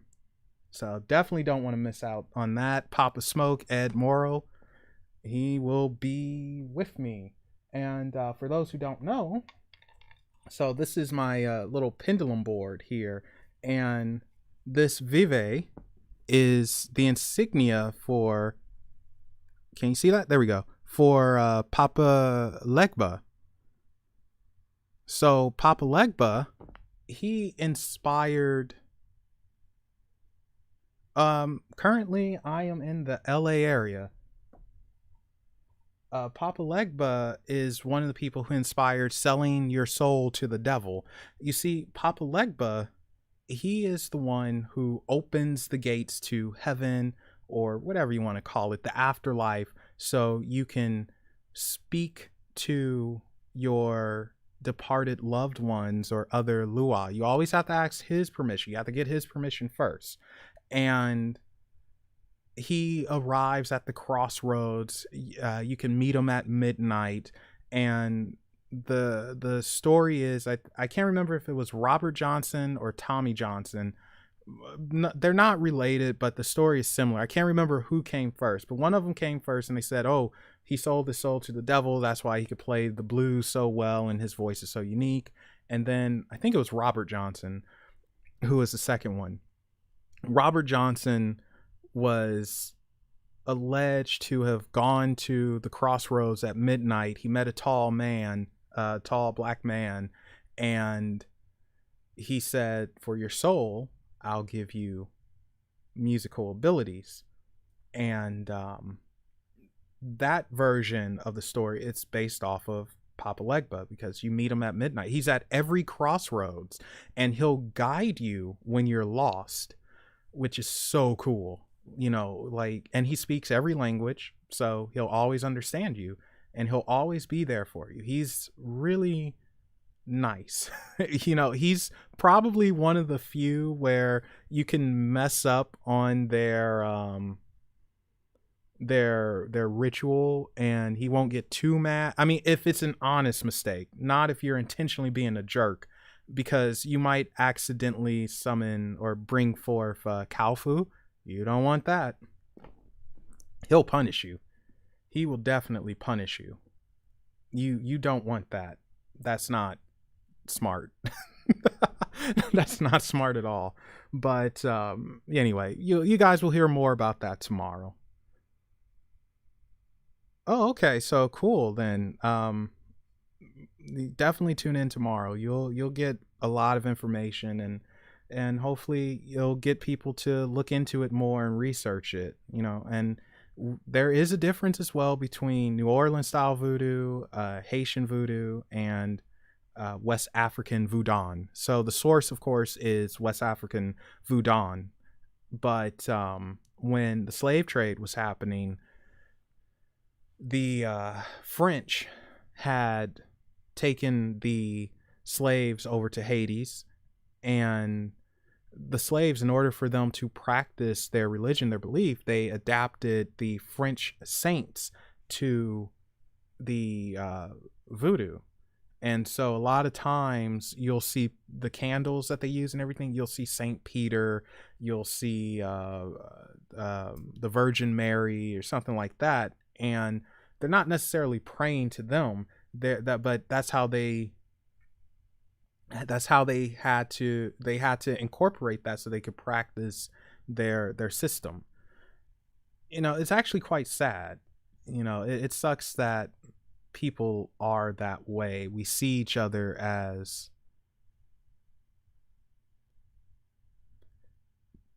we just see each other as not human. We don't see each other as equals. And it sucks. You know, it really sucks, because despite my disagreements with a lot of people, I still see them as a person. I see them as my equal. Even if I want to punch them in the face, I still see them that way. And it sucks that some don't. You know, it breaks my heart, man. But yeah, hoodoo, to put it simply, hoodoo, magic, voodoo magic, voodoo is the religion. That's the best way of putting it. But with New Orleans, the voodoo and hoodoo are still separate, I want to say. But their voodoo is mixed with, like you said, it's folk magic. It's a little bit of Native American stuff in there. So it's a mixture. It's not true voodoo or hoodoo, but yeah, close enough. You know, if it works, it works. And yeah, so holes will be filled in time. Now, I don't know what this says about me, but I'm I'm a typical Taurus over here. I was thinking of like jelly filled donuts or cream filled donuts. Oh my god, I love donuts. If it weren't so freaking expensive to order, I would have some Randy's donuts right now. If anyone is in California, and particularly the LA area, and you've never had Randy's donuts from the Inglewood Randy's Donuts, you all suck and you need to get your butts over there right now. So, man, donuts are delicious. So, but yeah, that's my pendulum board here with Papa Legba's Veve. Oh, are we going to have a Sweet Pea cameo? Let's see. No, she sat right back down. She got up, stretched, sat right back down. Darn you, cat. All right. Let's see here. What can we do? So, hope you guys are enjoying and laughing and kicking it with me. I've been going for an hour, 50 minutes. Holy smokes. Let's see. I'm trying to think which thing to get. You know what? I'll let one of you choose. So here are your choices. If I don't drop them all, you have the Tarot of Sexual Magic, the Rider White, the Rackham, or the Llewellyn, or the Llewellyn or the Thoth. Pick your poison. And cue that Jeopardy music. Do do do do do do do do do do do do do. Thoth. You would say the one that's like the furthest out of reach. Oh God, I'm so lazy. I don't want to stretch and get this thing. Say one closer. Well, it's my fault for giving you that option. Okay, let's see. Can we stretch and get the first one? What, the Tarot of Sexual Magic? Was that the first one I said? Wow, Paranormal Witch, you know. Hey. Boy, Jay, if she weren't recovering, you'd get lucky. Alright, come on, use the force, Melvin. Use the force. Oh, Noella too. Okay. Ugh, it's not coming to me. Alright, I'll just... there we go. All right, had to stretch out the wings. Okay, so we'll use both. Don't worry. Jay, Jay commented first, so we'll use the Thoth. But the ladies want the Tarot of Sexual Magic. It must be a full moon tonight or something, so we'll use that in a second. So this will be general. I don't know what is going to come out. I don't know if it's going to be for anyone. It might be for me. But let's see. So with the with the Thoth deck, this is actually connected to one of my guides named Pearl. And I don't know what she is, where she comes from, except that she's not someone I would want to make mad. So let's see here. Someone pick a number between 1 and tomorrow. What's happening tomorrow? Someone pick a number between 1 and 72. Oh, the moon is tomorrow. Okay. All right. Thank you.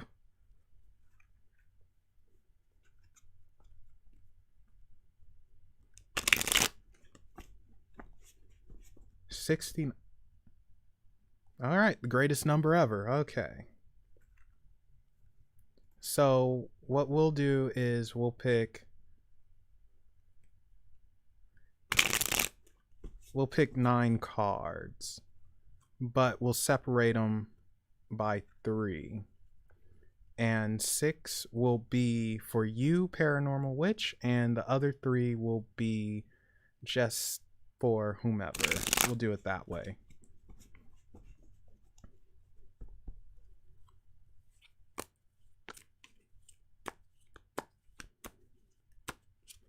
Okay, let's see what we got.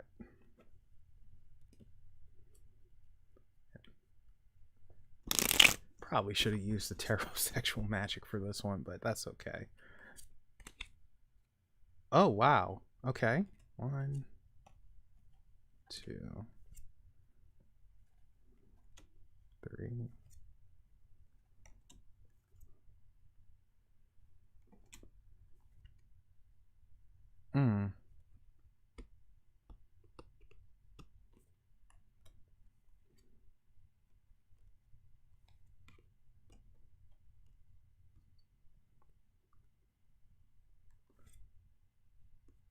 Interesting. Okay. The bottom 9. Huh. Okay, so Paranormal Witch. At the bottom of the deck, we have a bad glare. No, we have the Nine of Wands, and this is strength. So usually when this comes up, you have to realize your strength. You have to understand that you've been through mess and you've come out stronger. Evidently you have a past, but you're stronger after dealing with it. You have your strength and now it's going to come out. It's on display. You probably feel stronger than what you did, because usually like the bottom is how we're feeling on the inside. You have to be stronger and flex your muscles and show that I'm still standing despite everything that happened to me or went around with me, all that stuff. You're strong. You're stronger than what you were. Now we're in for a ride here, so I'm gonna try and do this without taking too long. But we start off with the Hierophant, and this is interesting because the Hierophant is its zodiac equivalent is Taurus. So this is stubbornness in some cases, stubborn like a bull, but it's also spirituality. Spirituality being given to you, you trying to reach for it, trying to gain knowledge, understanding, wisdom. It's around you. It's a hunger, and you're going to gain it. So it looks like you are literally in the middle of obtaining and gaining knowledge. So you're about to go down avenues you haven't gone down before. You're about to learn what you may have neglected before. Oh, okay. So it's coming to you. You're getting that knowledge, and you're literally sitting in the throne while you're surrounded by it, while it's all coming to you. It's coming to you. Not only is it coming to you, it's coming to you fast. Knight of Swords. So swords are air signs, and sometimes it's where our head is. You know, you hear the saying, your head's up in the clouds. Your mind can be scattered and it can be everywhere. So you're going to have to learn to focus. And when you focus, you'll be fine because you're already sitting down. You're already open to all the knowledge. You just have to focus now and let it come to you and not become delusional either. Don't think one thing and see one thing when it's something else. Like sometimes the Knight of Swords is the Don Quixote card, as I like to say, because we can sometimes put things in our head and see things that aren't there. We're not seeing what we need to see. So it looks like you're going to have to probably deal with some harsh truths while you're on your spiritual journey, while you're gaining this new knowledge and information. It's going to suck, but it's coming to you though, and it's going to be unavoidable. But it's going to complete you. This is the Four of Wands. Yeah, the Four of Wands, completion. You're going to go full circle. So you're going to come back to where you were. Again, going by what was at the bottom of the deck, it feels like you're stronger. And because you're stronger, you're able to return to what you left. And you're going full force. Another freaking night. Yeah, you're definitely on a journey to go back to your true self. Your true self was like missing or something, and now you're gonna be completed again. You're gonna find yourself again. But we have the Knight of Wands next, and the Knight of Wands, wands being fire and passion, desire.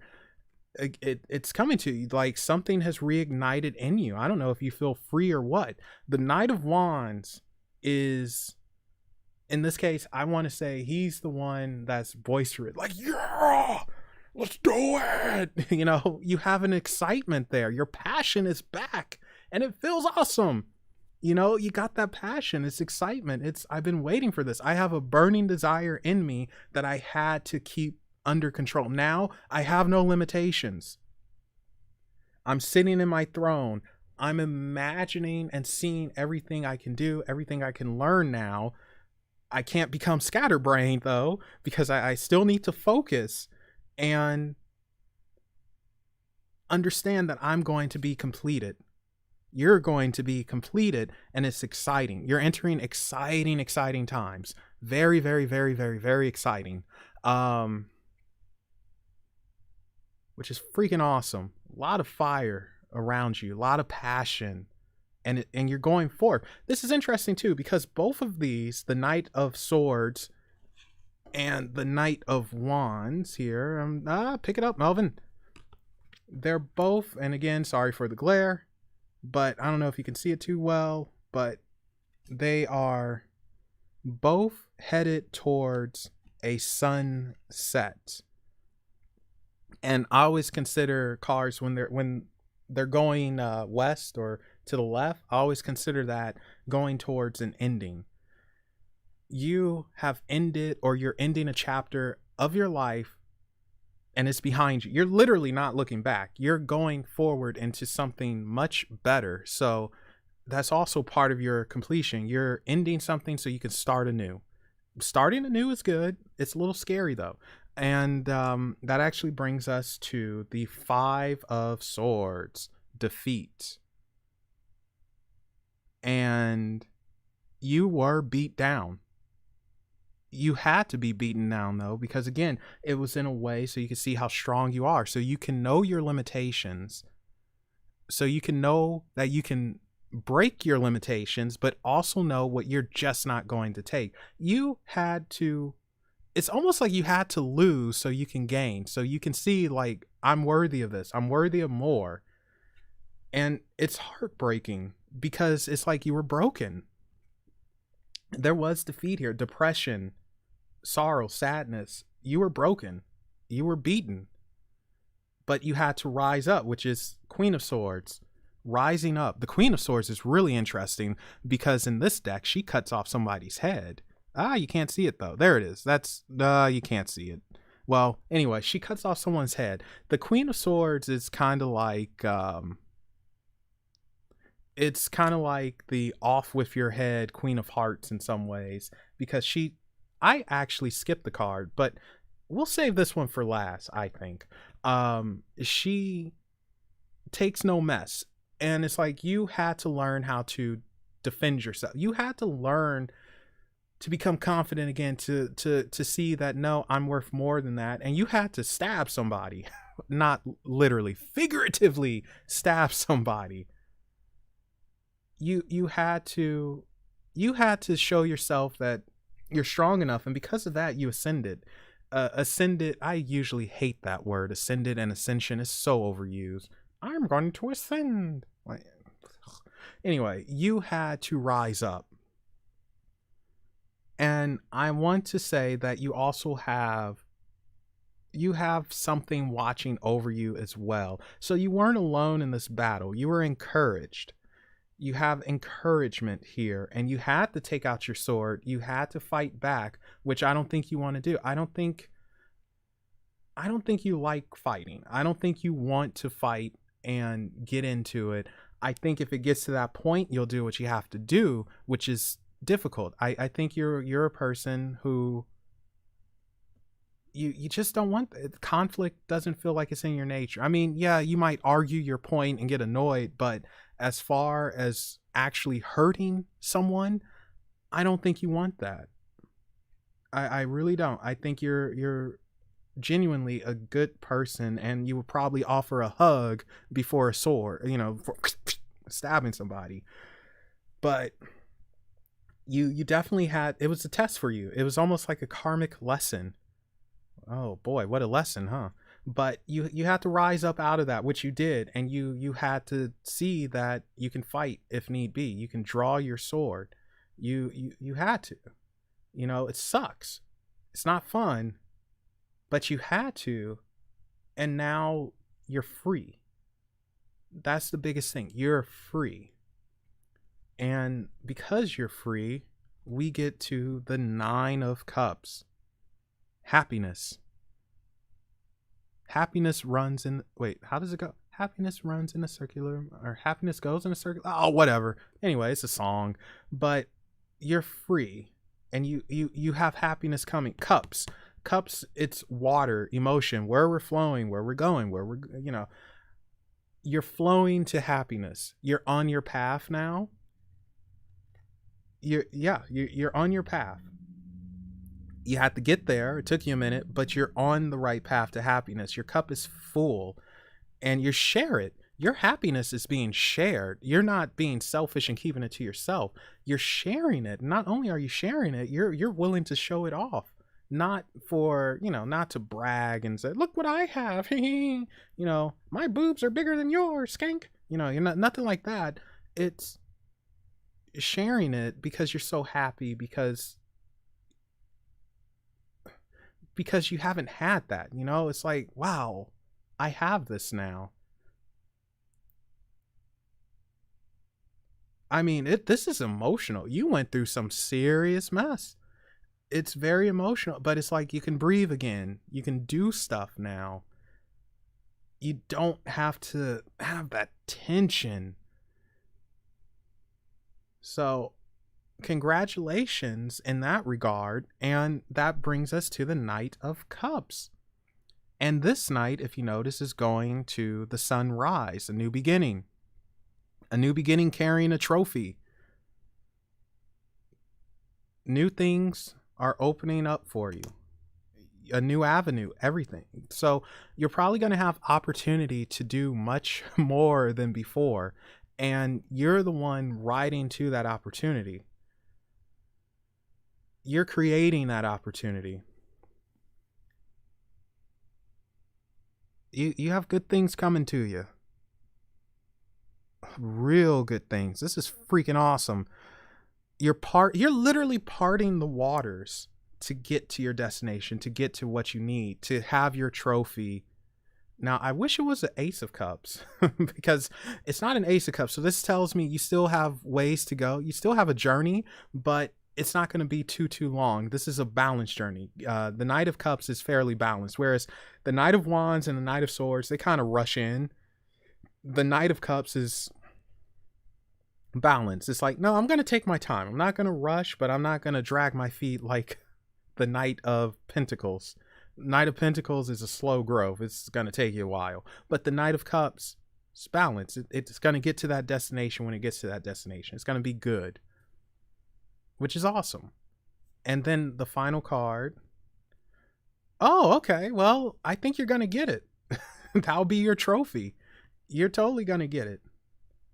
And the final card, and this card is actually a representation of Pearl. It's one of my favorite cards. I love it in this deck. The Empress. The Empress is divine femininity.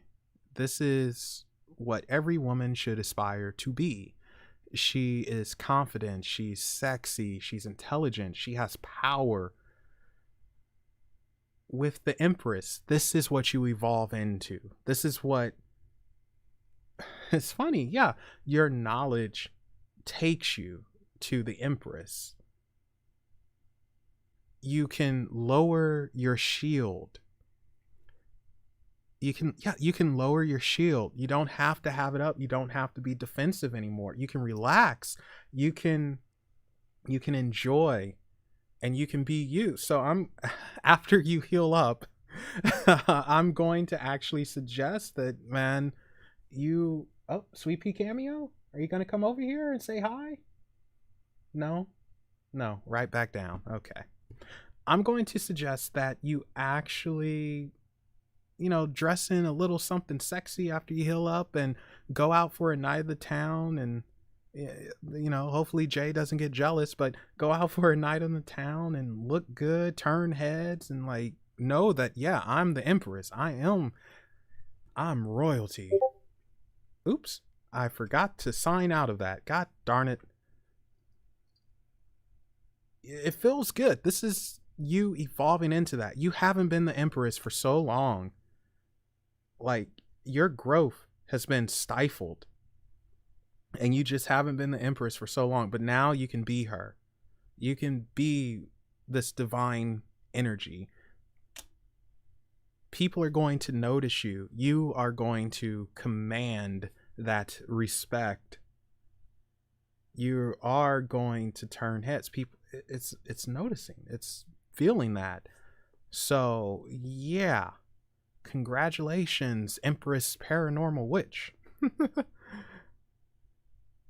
But anyway, hope that made sense for you. Normally I do not like doing readings like publicly and all that, but I hope that made sense for you. This is Bonnie's job, darn it. I don't mind doing them in private, but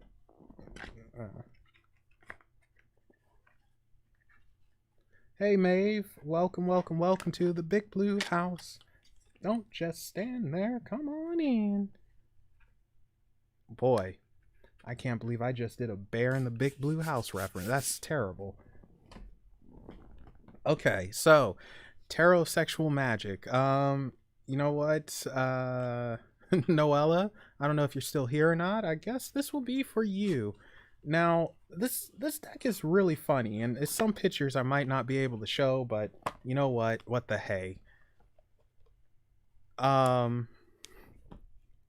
This deck is kind of funny because very much like a woman, it takes time for it to get warmed up. So it likes a little bit of foreplay and that sexy talk and that touching and rubbing. So we gotta warm it up and get its motor running and all that good stuff. All right, baby. Get hot and sexy for me. You know you want it. Yep. You do what you gotta do, Paranormal Witch.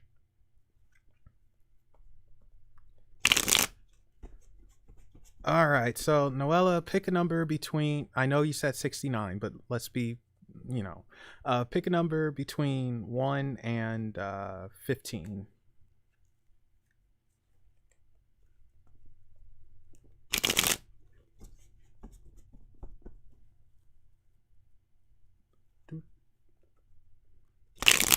Whoa. Alright, it's warmed up. Yeah, she's ready now.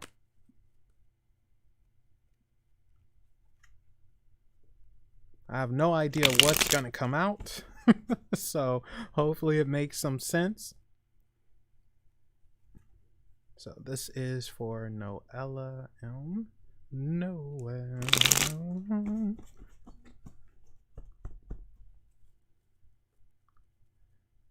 She's felling us with the number. What's happening here? Come on, number one between 1 and 15.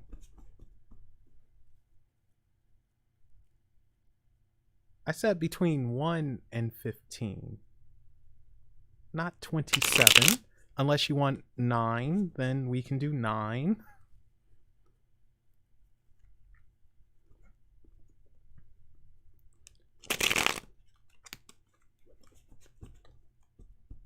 I mean, if you want 27, if that's the number that came to your head, then I'll just switch to an oracle and we'll pick the 27. If that's the number.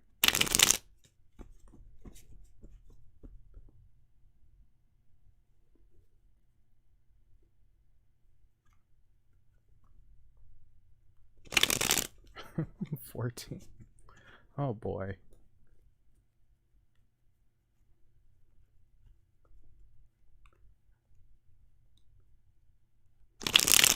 Well, I can't keep freaking shuffling these things now. 13. 13, okay.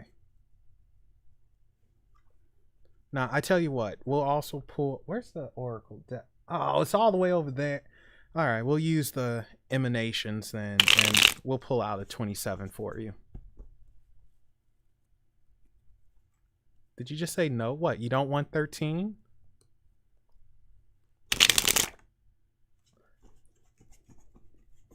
Well, a card just popped out. 2 cards just popped out. Now she's upset. She's so warmed up, she's already almost said something bad, but these two cards are already yours.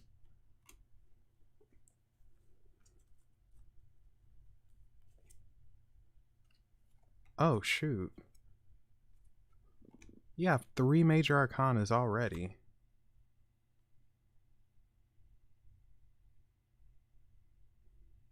Noella, you're quite flirty.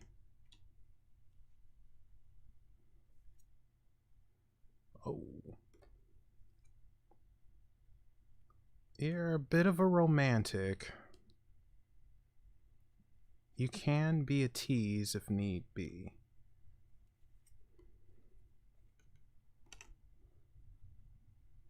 Dominant? Why are you here?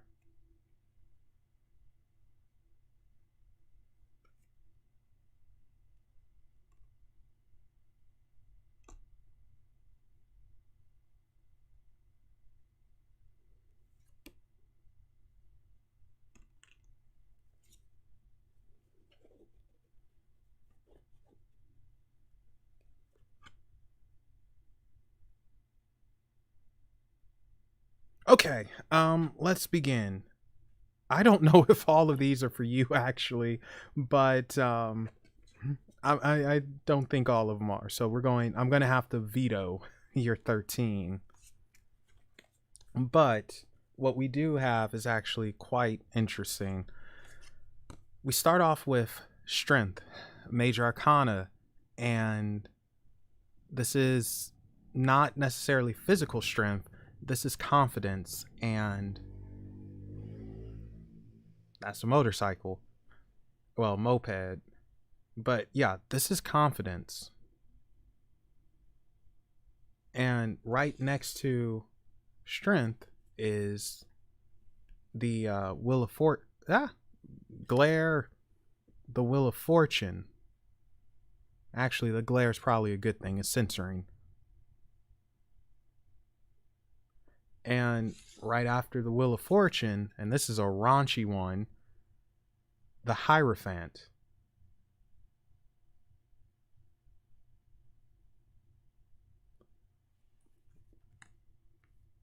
This is like you yourself, kind of like Paranormal Witch. You yourself are on a journey of kind of spirituality, but it's a bit different. Whereas she's rediscovering, you feel like you're legit learning, like you're a beginner learning, and you need to be more confident in what you're trying to learn. You kind of need to, yeah, you need to be confident. I don't know if you're about to start doing magic, if you're interested in it or what, but you need to build up your confidence in that. And when you do, you'll find that things work out for you, especially with this Wheel of Fortune here. Wheel of Fortune is some, like, I mean, I guess we could literally say it's your good luck or your bad luck if it's in reverse or something. But for me, oh, all right, well, let me let me so essentially with the strength card, it's confidence. With the Wheel of Fortune, you can see it as luck, but I see it more so as kind of making your own path. So yeah, you could say making your own luck. And with the Hierophant, that is obtaining knowledge. So it's like you're on a path to obtain knowledge. And I don't know if you're new to it or not, but it's like you need more confidence to seek out or maybe even perform and practice whatever it is you're interested in. You need to make your own path to it. So I think already with the Wheel of Fortune here, I think you already make your own path. I think you do take in information and you mold it into what fits for you. But it looks like you need to go deeper. You need more. And I don't know if you're afraid of doing that because it's possibly new for you or not. But you need more confidence, like more confidence in yourself when it comes to this. because you are on a spiritual journey. But again, it's different from paranormal witches. She is rediscovering and you're finding. So, in other words, she has more experience than you. She can go bibbity bobbity boo, and you might just be at the bibbity. But you're going to get that experience if you continue on, if you have confidence in yourself to explore some of the things that, you know, you might be a bit nervous about and like, yeah, I don't know. Because there is an interest, there is a knowledge here, there's a want for knowledge. And again, with this Wheel of Fortune especially, you're making your own path. You wouldn't happen to, well, I that's a stupid question. I was getting ready to say, oh, you wouldn't happen to have a Catholic background, would you? But that's a dumb question. Everyone has a religious background of some sort. It's when we get older, when we like look into it, and it's like, I don't think this is for me. So ignore that. That's a dumb question. But you're definitely on this journey. Like, you're making your own path. You're finding what works for you. And you definitely need to be more confident in yourself. And I'm going to actually suggest you experiment. And when I say experiment, I don't mean, you know, like get the freaking Dictionary Infernal or the Lesser Key of Solomon. I don't mean that.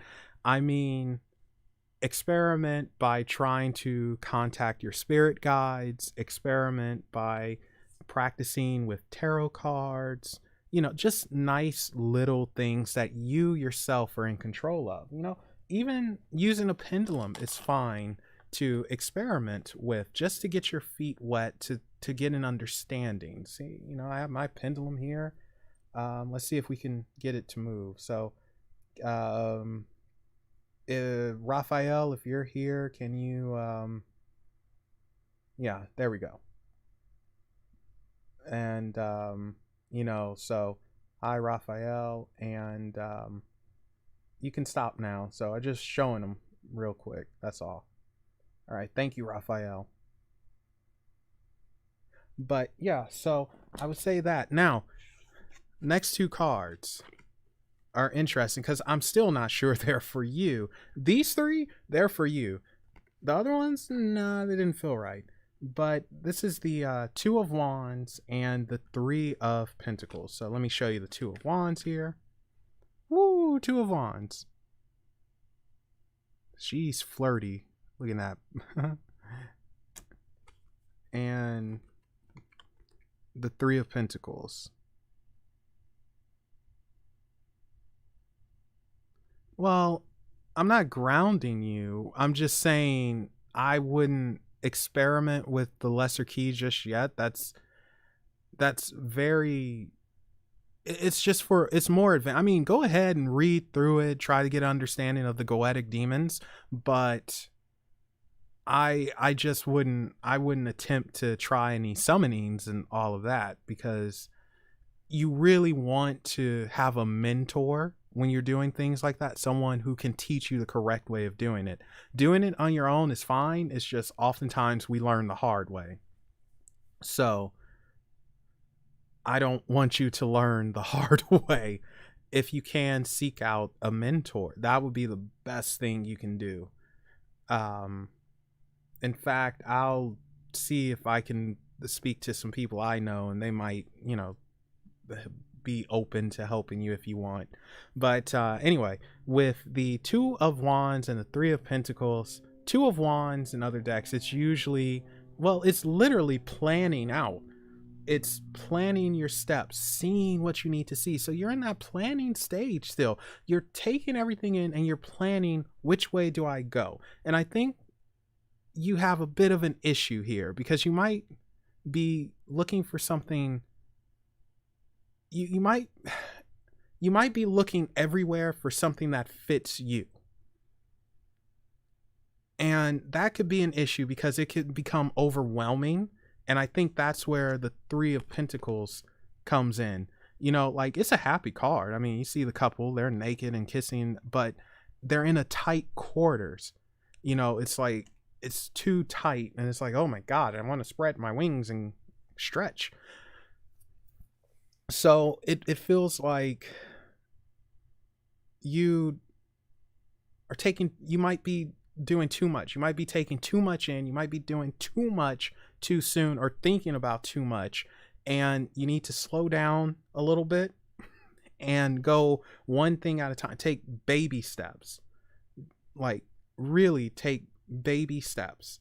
And yeah, I don't want you going a million miles an hour. You're going to run into a wall and it will suck. Gosh, could you imagine running into a wall at a million miles an hour? I'm going to get an oracle for you because this is very interesting. Your energy is so different than paranormal witches. Like, it really feels like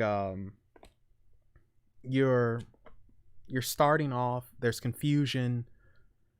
What's right, what isn't right, which way do I go? Do I go left? Do I go right? Do I go up? Do I go down? Well, this person says this, but you're saying this. And then, whew, it's overwhelming.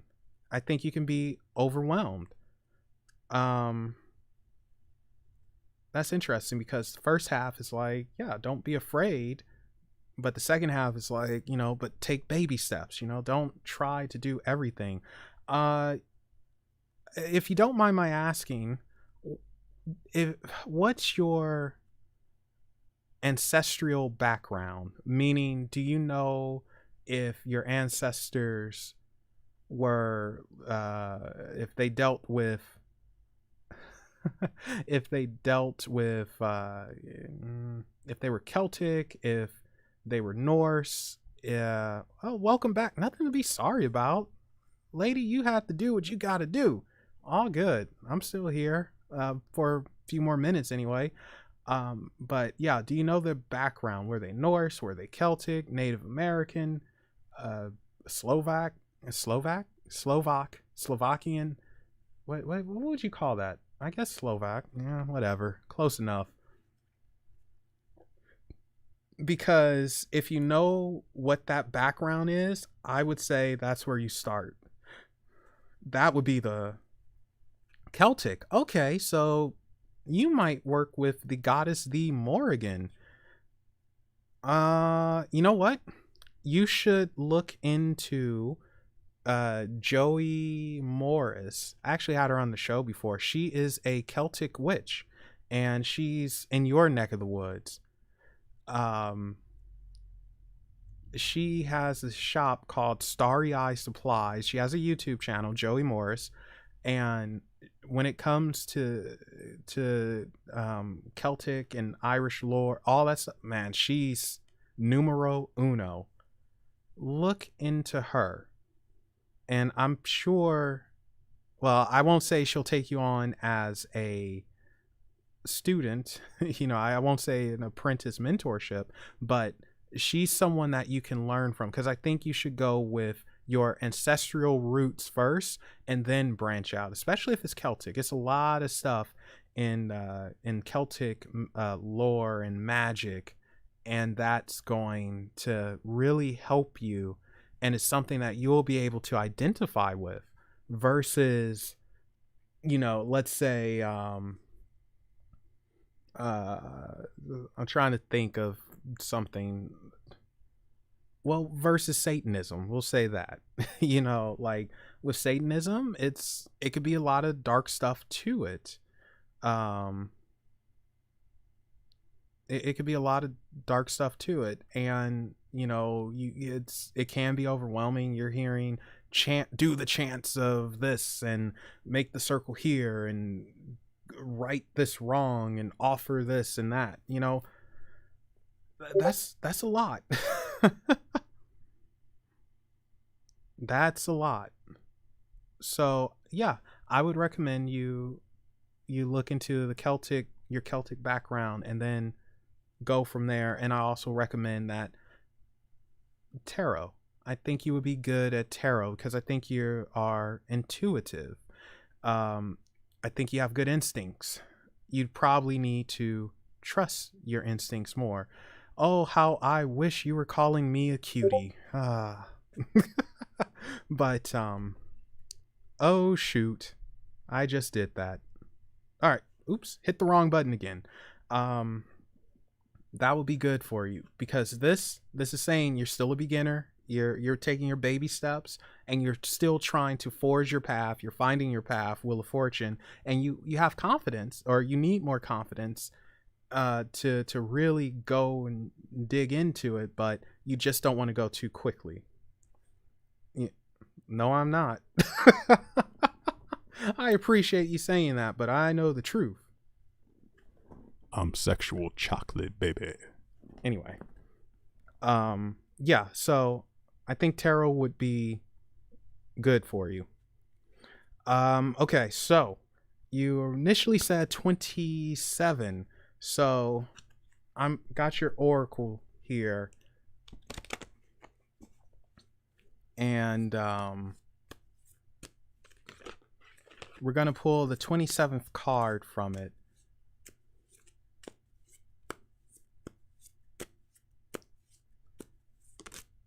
Whoops. Wow, card flipped out by itself. So I don't know if this is for you or not, or if I'm just Butterfinger. So we'll just put it to the side and we'll draw.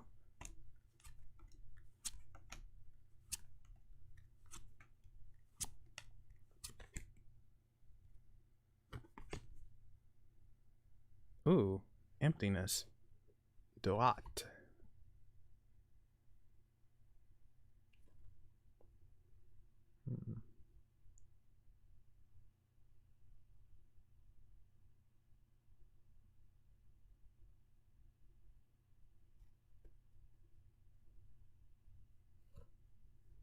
Wait, who knows too much? What happened?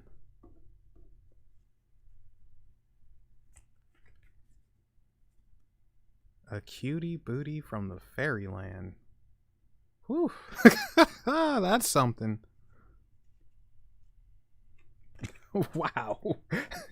Jeez. Wow. Okay, go Jay, man. Whoa. Cutie booty from the fairyland. Oh, wow. Wow. All right. Throwing me off, darn it. Okay, so this is the Oracle of Emanations, and technically you're not supposed to read these like a traditional Oracle deck, which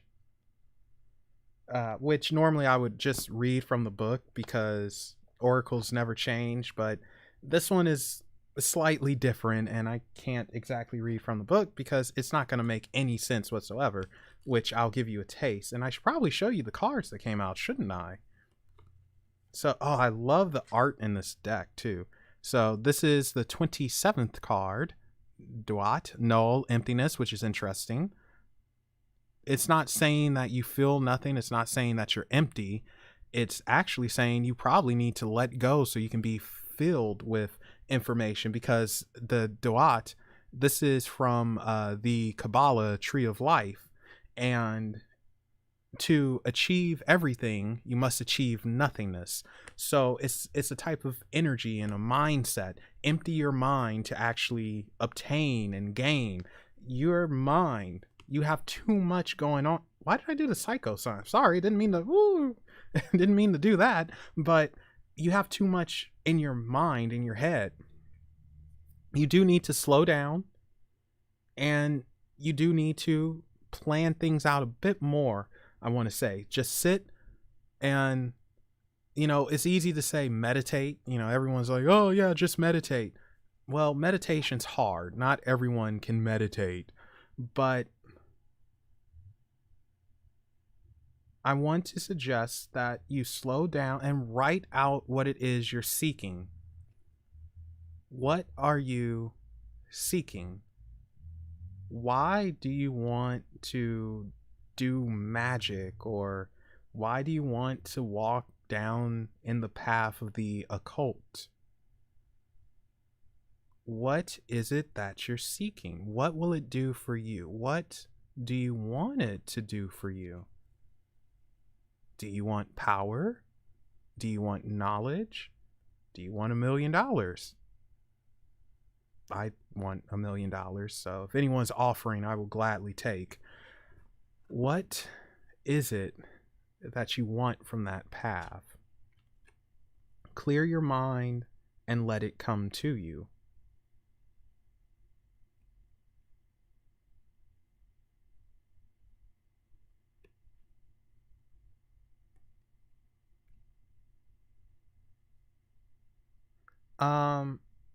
You know what? You wouldn't happen to, well,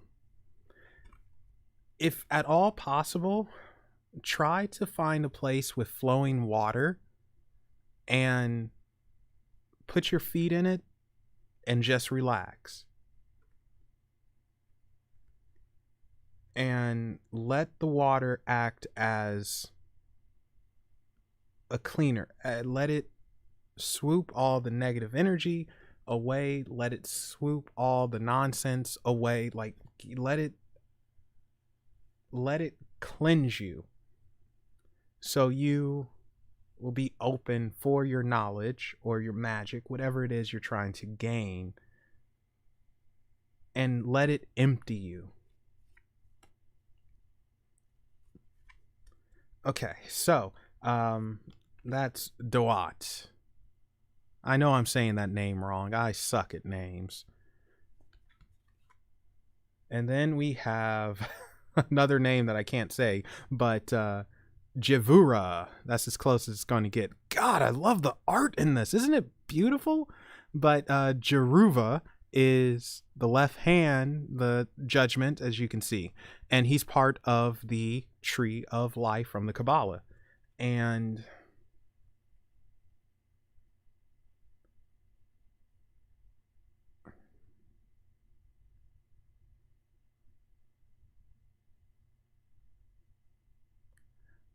this is what you can become, actually. I don't think this is where you are. I don't think it is a judgment for you. I think that's what you, this guy's what you can become. You can, well, yeah, they both are. It's just with Duat, you know, he's nothingness. He is unseen. You know, he's so invisible. It's like he doesn't exist. So yeah, they're both tree of life, but different aspects. Darn it, you made me lose my train of thought.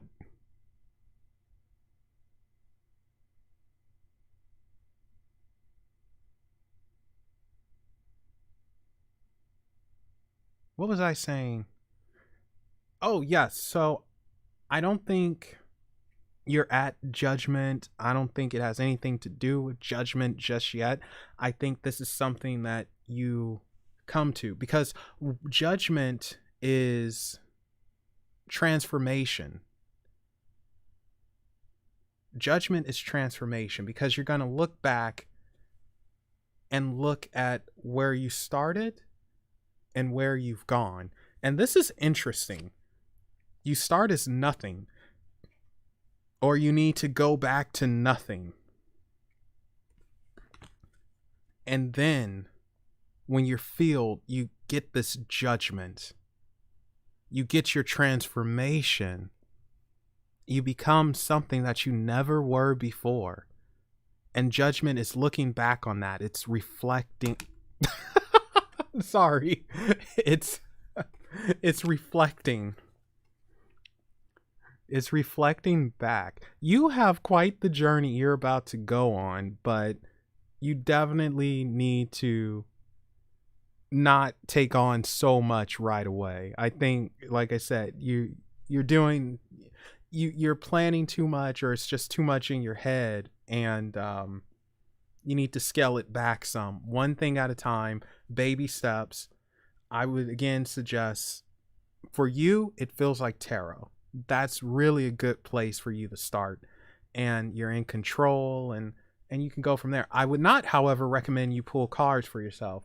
And I recommend that for everyone. I never pull cards for myself. And oh, hi Ziggy, welcome. Boy, this is a long one, isn't it? We're just, this started off as something else, but I guess it's a party now. What was I saying? What the heck was I saying? What the heck was I saying? Oh my gosh, I totally lost my train of thought again.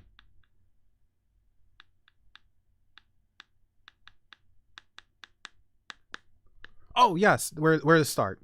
Yeah, you need to go back to basics for a bit. Just don't take on so much so soon. Like, and you'll have your transformation, you'll get to that judgment, but it's like you're doing too much too soon in certain regards. And I think, yeah, for you, tarot would be a good start. Just don't read for yourself. And I say don't read for yourself because we subconsciously put the energy into the cards that we want to see. I never read for myself. I recommend no one do it. If you can find someone to read for you, do it. Go to them, but never read for yourself, because we're only going to see what we want to see, even though we know we shouldn't really be seeing that. It's that's confusing, isn't it? But still, point stands. You'll be good at tarot. That's where you should go with to start, and look into your Celtic ancestry. So definitely check out Joey Morris, and that will help you tremendously. Very, very, very much so.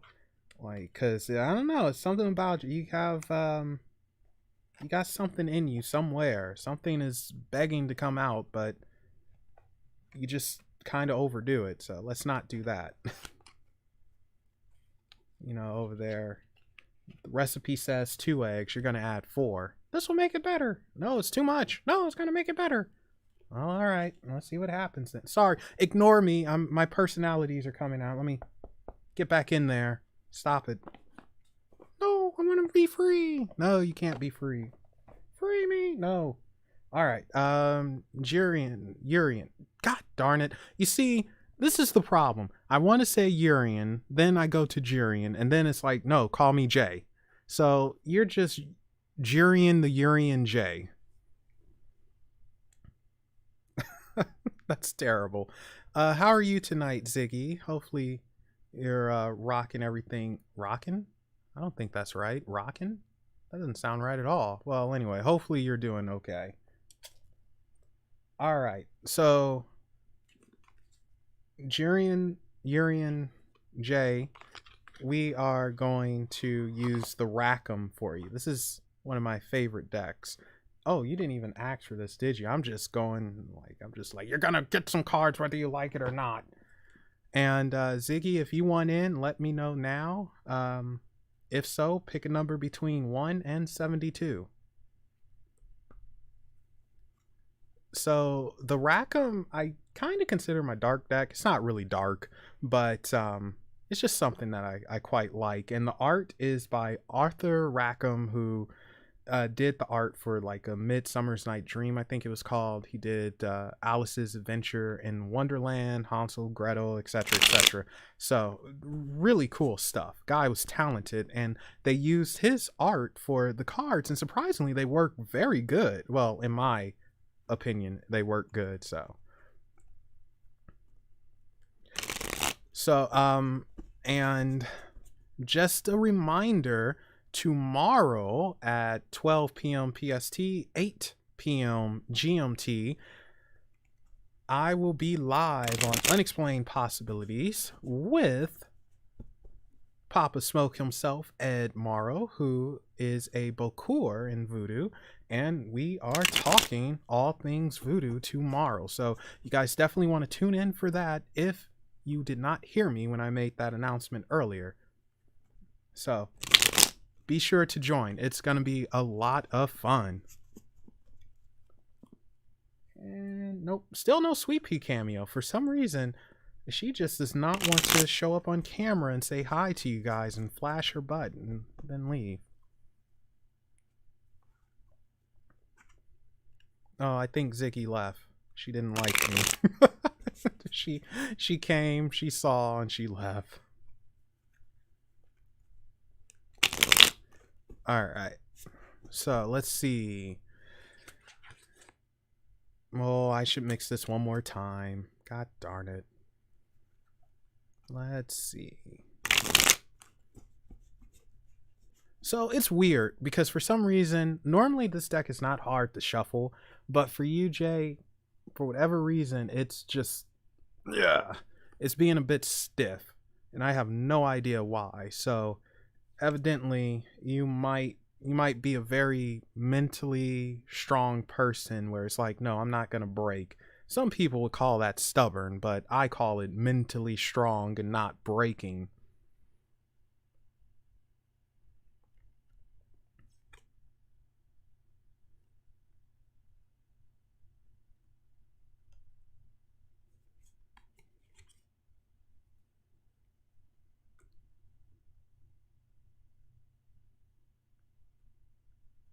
Oops, I did it again. Oh, god darn it. Okay, so I accidentally closed the thing out. Are we still live? Yes, we are. Okay. Alright, sorry about that. I hit the wrong button again and mess happened.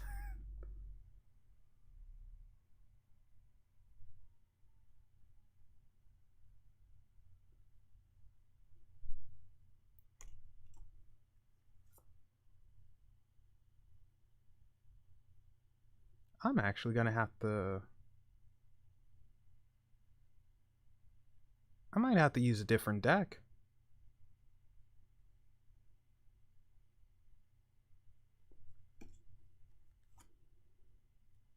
Yeah, I'm gonna actually have to use a different deck. This one is not liking you.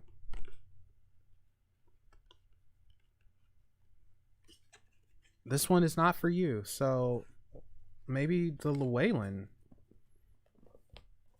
That's interesting. I mean, sometimes that happens where it's like, this doesn't feel right. So let's go with the Llewellyn, which is kind of like the opposite of the Rackham, which is weird in that way. Oh, no, you don't. I saw what you were going to do. It's weird in that regard.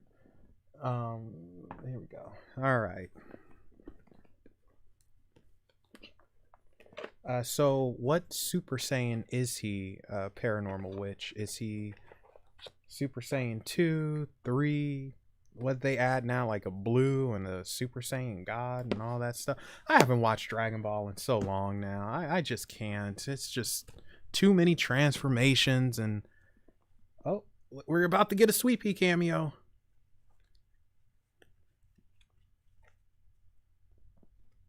And she's gone.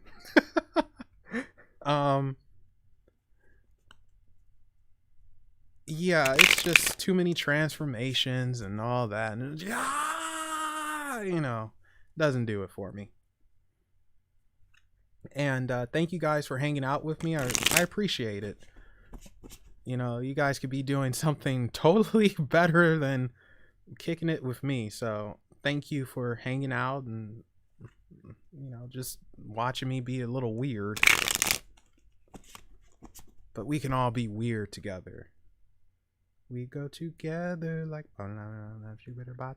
ching ching ching ching do bop do do bop. Gosh, I love Grease. All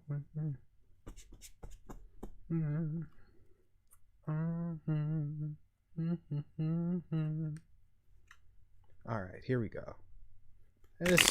This one feels better for you. For whatever reason, the Rackham was not... I guess it was just not for you. It didn't like you. The Llewellyn feels better.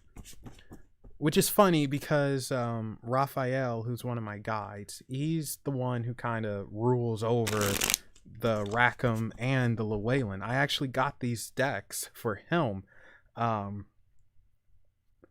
Basically all the decks are associated with one of my guides in some way, and Raphael has the Llewellyn, and the Rackham, whereas Pearl has the Thoth, and Daisy has a couple of things: the Tarot of Sexual Magic, sometimes the Druid Craft, and then the Brady.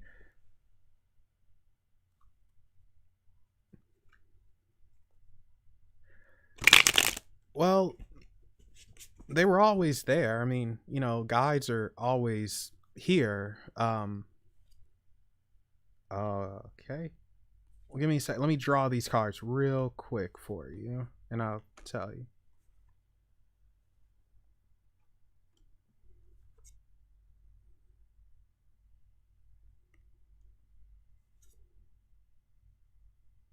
Wow. You're a very positive guy. A very good guy. Not someone I want to make mad, but you're a very, very good guy. You have a lot of good energy. You're caring. You're someone who you sincerely care about people. You will actually help someone in need. You won't just say it and try to look cool. You won't just do it just to, no. You're legit a good guy. You really care about people. And it looks like it's interesting too, because it's like you want the best, but at the same time it's like you're realistic. You're a good guy. Like, no, seriously, you're a good guy, man. And I hit the wrong button again, but we're still here, so that's okay. Um but anyway, in regards to guides, well, I mean, they're always here. You don't just pick up new guides like, certain someone says, and that was something else that I cut out of that review. You don't just pick up new guides. Jesus Christ does not just become your guide. Ed and Lorraine Warren, mostly Ed, does not just, oh, I'm with you, your twin flame or whatever. It doesn't happen that way. You make some type of soul contract, maybe not a soul contract, but you make some type of agreement beforehand, before you're incarnated into this life, and you have your guides. They're already set. Now, that doesn't mean that family members or loved ones, they may not be your guides, but they can still be around you. They can help you in that regard. And sometimes people will say, oh yeah, my grandmother is my guide and this and that. And it's like, well, she's not, but she's around you and she is trying to help you, in that regard. But my guides are kind of weird. I got lucky because I happen to know psychics. So and I cheated a little bit. So all right, you guys want to hear the story? I don't know. If you want to hear the story, go ahead, hit 1. If you want me to just shut up and get on with it, hit 2. So but it's an interesting story, semi-interesting. All right, so story time. Yeah. All right, so I'll put your reading on hold for 1 moment. 3, 2, both. Okay. I don't know how. Do you not know that I suck at multitasking? All right, so the first guide who showed themselves, who's probably the boss guide, is Pearl. And what happened was, I was speaking to Bonnie one night, and Bonnie is being, and I'm only saying this because she now finally openly speaks about it, but Bonnie is visited by aliens from time to time, and my background is not the ghosts and occults and spirits and demons and all that. My background is aliens. That's how I got into all of this. It started off with aliens, and that's where my main knowledge is. That's what it consists of. So I could talk aliens, no problem. The ghosts and stuff, But anyway, so Bonnie was being visited by aliens and stuff like that, and she was in denial. And we were just talking one night, and she was telling me some stuff. And no, I'm just giving you some context to what was happened here. So Bonnie was being visited, and she was in denial. And but you could have alien guides for what it's worth. Anyway, sorry, getting off track. She was in denial about it, and I'm telling her, I'm like, dude, I think you're being visited. Like, you're seeing stuff that you shouldn't be seeing, feeling what you shouldn't be feeling. And that night, it was so weird. It was like, okay, this is the night. She's finally open enough, and we're gonna do this. She was scared to look through her window because she felt like someone was looking in it. And if she turned around, she would have saw it. Her lights were flickering on and off. And I actually have video of this. She sent it to me. I'll ask her permission if I could post it. But she was trying to use the bathroom, and her lights would, and it wasn't a ghost. It was not a ghost. It was ET, and it was responding to her, like intelligent response. And they were communicating with her through electricity, through the lights. And she asked him, like, please don't do that. I need my lights and I don't want them to go out. And after she said that, boom, it was fine. Nothing happened. And they would communicate with her through another way. So anyway, that night, she got the spirit box out to try and communicate with them. And something came through. Some voices came through. And like, she was tapping into whatever she taps into, and I asked about one of my guides, if one of my guides could come through, if I have any, and all that. This was a few years ago now. And Bonnie saw a sparkle, and she said, oh my God, it's so beautiful. Like, something flashed in her head, and they allowed her to see them, or it, or whatever. And she described it as celestial, but it was a different type of celestial. A celestial angel is what she said, where the difference between a celestial angel and an earth angel is the sparkles. A celestial angel has all these sparkles, and it's just almost blinding. It's like a Christmas tree, and it's just sparkly and bright and just like, whoa. And she saw that, and she never forgot it. And it was like, what the heck? I want to see that. What? And it said that it was my guide. It was Pearl. And I was like, what? Well, she didn't say her name was Pearl. That comes later. So it got me curious. It got me really, really curious on what the heck was that? What was that? So throughout that week, later in the month, oh my gosh, you guys, as a matter of fact, we're coming up on the anniversary of that. Huh, what are the chances? Anyway, throughout this month, I did something I don't do. I was like, all right, I'm going to meditate. I want some answers. I want to get in contact. And it was interesting because I don't meditate. I enter a type of state. I'm aware, but I'm open to whatever. And I remember hearing Pearl. That was the name I heard. Pearl. And for whatever reason, I remember Pearl is associated with the color purple to some degree. And she yelled at me. Like, no joke, she yelled at me. Now, I didn't have a conversation because it doesn't happen.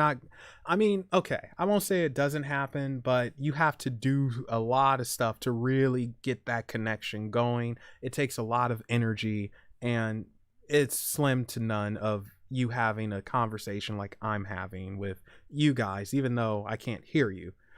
But yeah, I heard Pearl. And I got back to Bonnie. We talked about it, and I asked if she could tap into it, and she couldn't. Pearl is interesting because she will only tap in or let you tap in if she likes you or if there's a reason. Otherwise, she won't do it. She's just like, go away. And oh, what, Sweet Pea? Oh, why are you doing this? No, I'm kind of busy. I don't know if you guys can hear her or not. I hope you can. Otherwise, I'm speaking to myself. Anyway,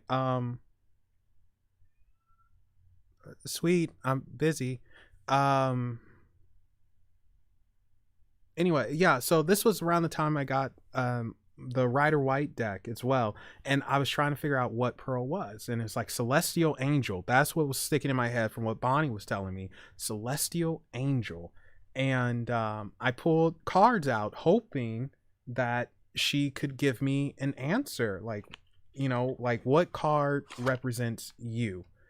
And it was this deck, and two cards came out, and they came out repeatedly. At first I was trying to assign her the Temperance card because it looked like, not Temperance, here it is. I was trying to give her Judgment because it looked like an angel to me.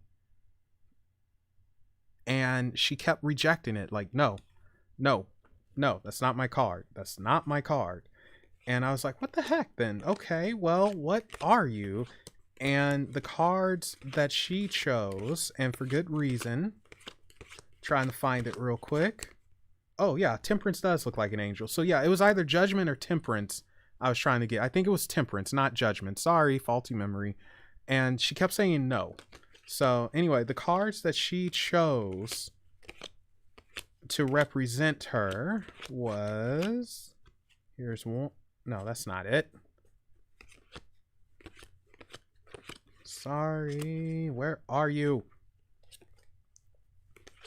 Oh yeah, tailspin. Oh yeah. Where are you? Did I pass you? No, here, okay, that's one. And where's the second one? There's number 2. The cards that she used to represent her was the Star and the Empress. And she used these cards for good reasons. Number 1, because with the Star, she's not of this universe. She is a celestial of some sort, but different. She's not of this universe. And I am specifically using universe, not planet, not solar system, not galaxy, universe.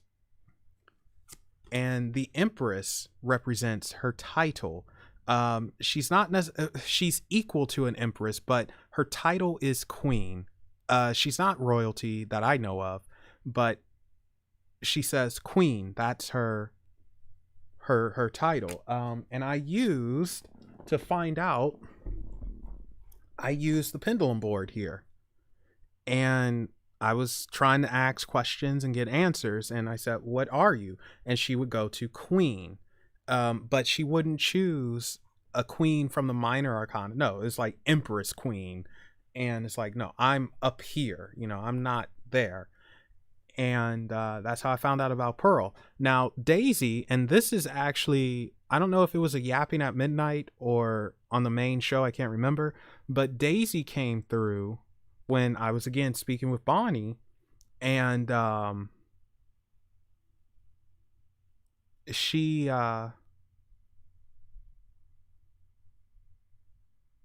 sorry, hit something. She just buzzed on in. So Daisy is a pixie.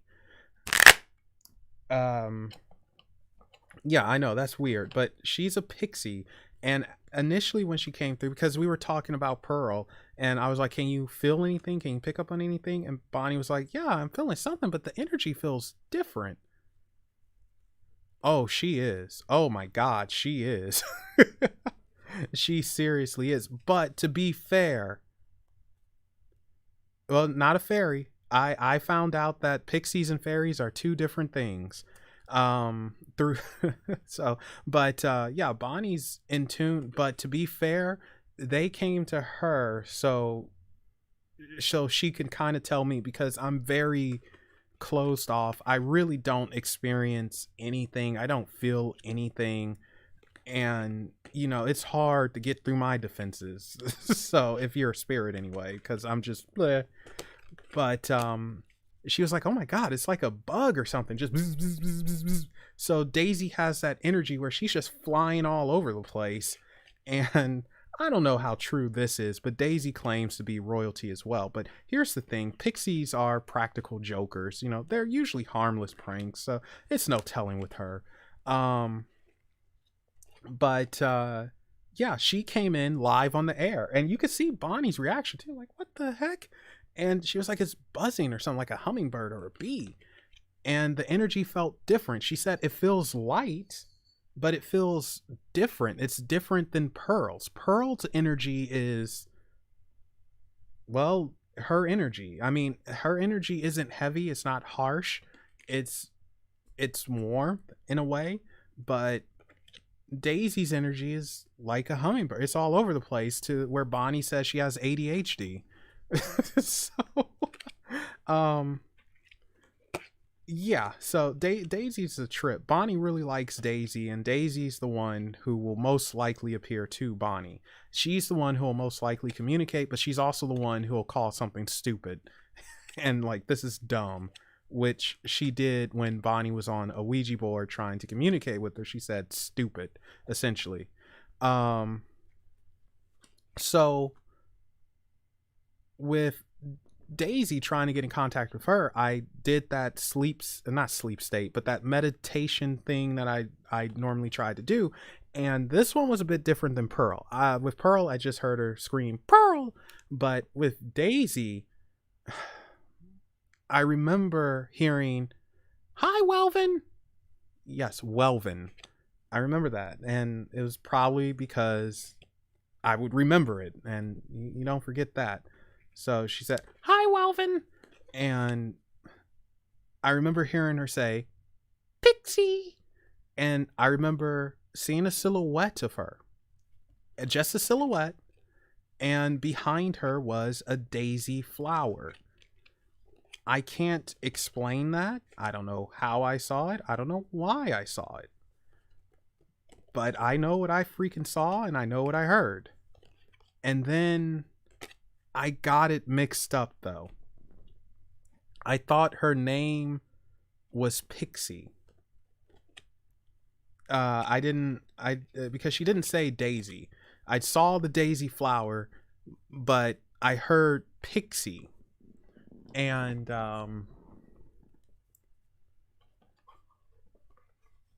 I thought that was her name, and I thought she was a fairy. Come to find out, every time I said she's a fairy, I was actually insulting her, because fairies and pixies are two different things. They're both fae, but they're different. According to lore, a fairy is supposedly a bit more elegant, human looking and all that, but they are not the nicest of beings. Oh boy, they are mean, and they can be nasty. They steal children, for crying out loud. So yeah, it wasn't until later where it hit me, like, you're not a fairy, you're a pixie, and your name is Daisy. And then she was like, yeah, stupid. So yeah, oops, my bad, as they say. But she can be a joker, I guess, and her energy, like Bonnie said, it's ADHD. It's very light energy though, and if you want to know what she looks like, slightly, because I do have an idea, she looks like the pixie from Fern Gully a little bit. What's her name? Krista, I think. That's what Daisy resembles a little bit, but her eyes are a bit bigger. She's a little bit more bug-like. Her eyes are a bit bigger, and I think she said she has antenna. Oh, that is funny. I have no idea who Ashiniko is, but hey, that's funny. Um, I'm assuming they are. Is that they're well? It's either Korean or Japanese, so I don't know. Ashiniko. So, um, now I would be shocked if it turns out they're from Iceland. But yeah, so that's very interesting with Daisy. And then the final guide, Raphael. I don't like saying what he is too much because it's one of those things where it's one of those things where, you know, it's like people take it the wrong way. But Raphael, again, and this was thanks to Bonnie, I guess it's like, well, everyone showed up, so I may as well too. Raphael, this is one of the few times I actually had a dream because I don't really dream. It's very rare that I do. Raphael, he showed up initially in a dream driving a freaking muscle car down some city street.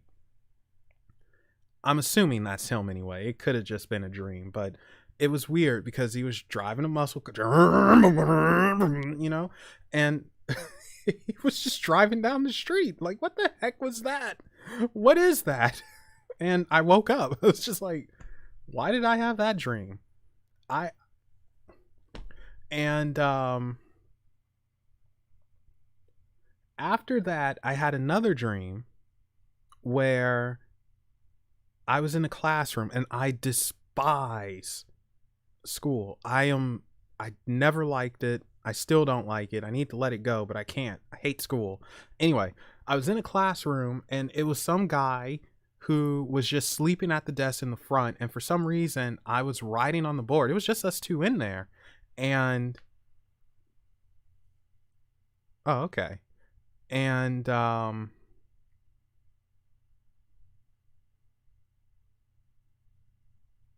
so weird. I don't know what I was writing. That's not the important part. The important part is I turned around and I walk up to the sleeping guy, and this is a mess. He has his head down and everything, and he's boo and scared the living daylights out of me to where I woke up just freaking the heck out, you know? It was jacked. And that was his way of saying I'm here, like, because Raphael has a dry sense of humor in some regards, and this is where it gets even weirder. He looked like Colonel Sanders. Like, no joke. He looked like Colonel freaking Sanders. White suit, white hair, mustache, and all that. He looked like Colonel Sanders. This is too stupid to make up. But yeah. So anyway, so going back, I was talking to Bonnie about it, and it turns out he actually went to her when he showed up, and she was very, very, very, very, very annoyed. Don't you? No, sweet pea, that's my light. Hey, hey, hey, hey, hey, hey, hey, hey, get down, get down, get down, get down. Thank you. Sorry. He was yeah, Bonnie was very annoyed with him because he wouldn't shut up. He kept saying his name in her head over and over and over, and he said what he was, and this was her first encounter, I think. Maybe not the first encounter, but it was an unforgettable one. She had a couple of them with him, and I was like, hey, I think another guide of mine showed up. And she's like, yeah, I know. He won't shut up. He's in my ear. And he keeps saying his name over and over and over. Melvin, will you please say his freaking name? Will you find out his name so he can shut up and leave me alone? So she was annoyed by it. And yeah, he kept repeating his name over and over and over, according to her. And I was like, what is he? And so I got, where is it? Where did I put it? Where did I put my pendulum? Ah, here it is. It wasn't this pendulum I used. It was another one, but this is what I did. Hopefully we can recreate it. Are you, to the new guide, are you human? well, that's thank you. Yeah, he said no. And then I said, you're not human? Are you a demon? No. Um, are you good? And then he went, yes. Are you bad? No. And then I was like, okay, so are you a god? No.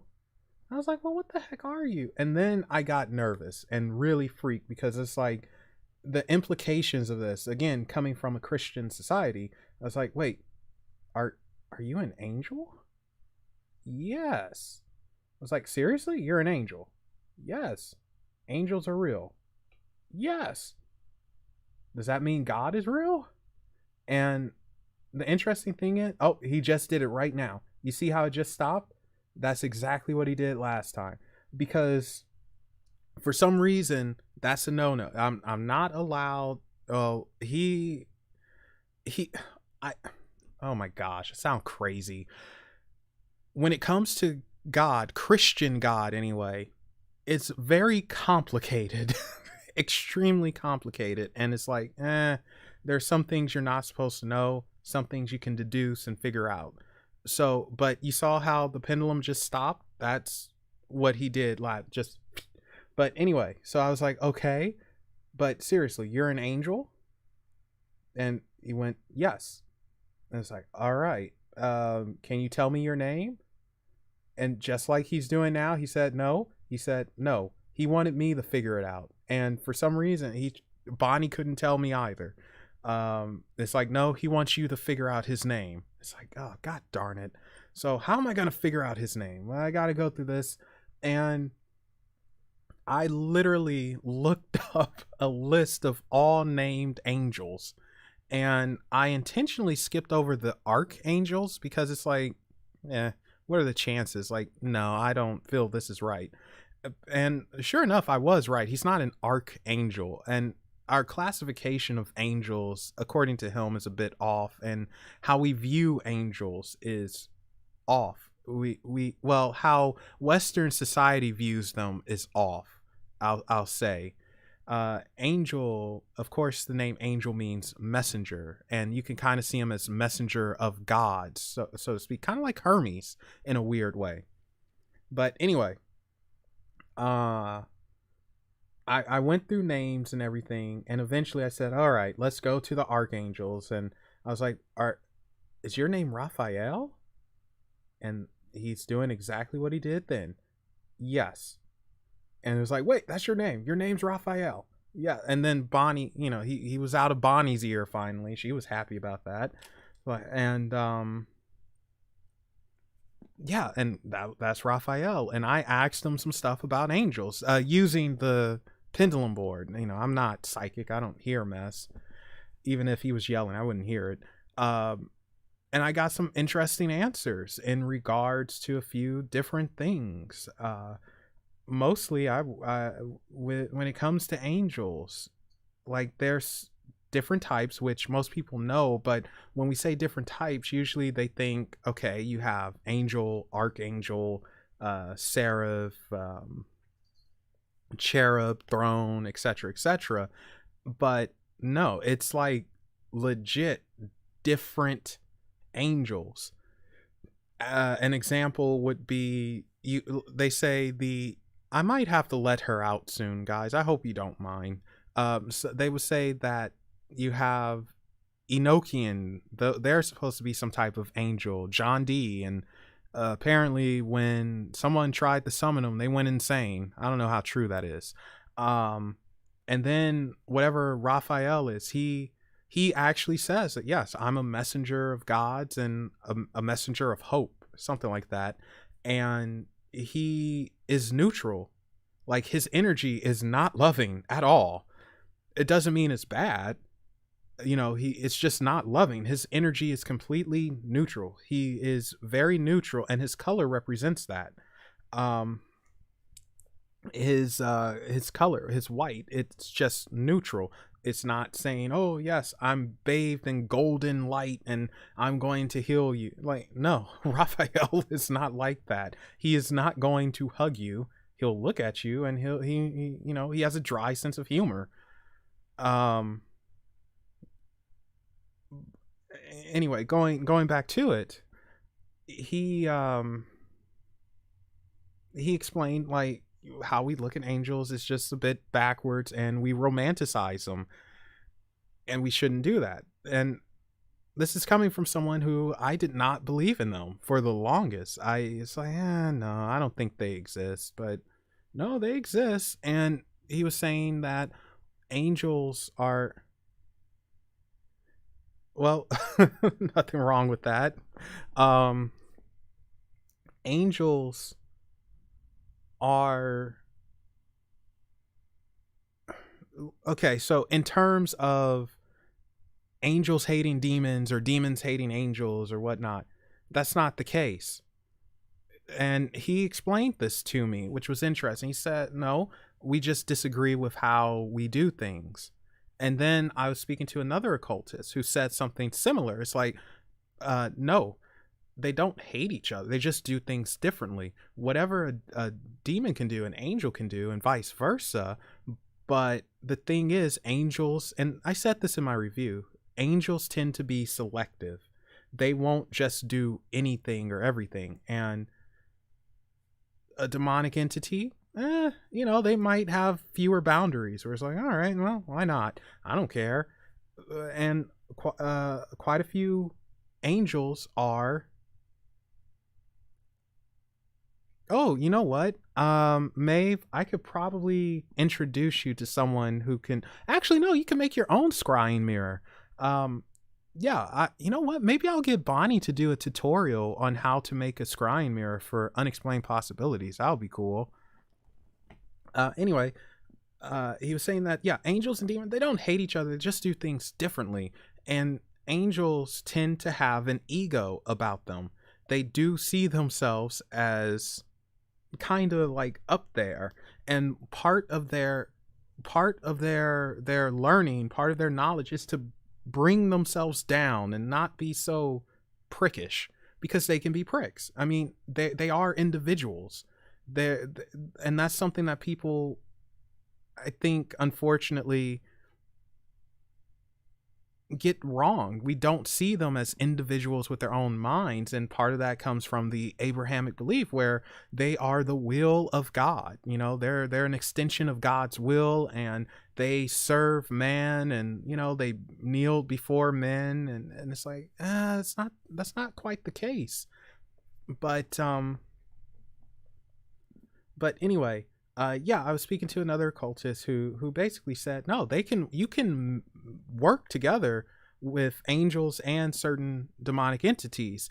And the Watchers, also known as the Grigori, the 200 angels, which they talk about in the book of Enoch, they are technically considered demons now, even though we only know of 20 named Watchers, Azazel being one of them, who, you know, unfortunately they incorrectly say Azazel is a king of whatever, and he's not. He was a Watcher, and he got fed up with I guess God, Christian God. And I do want to, you know, I'm making that distinction when I say Christian God or Yahweh God. And he got fed up with them, and the Watchers quit. So yeah, there possibly was some type of war that happened. And again, I hate the sound cliche, but meditation. But like I said earlier, with meditation,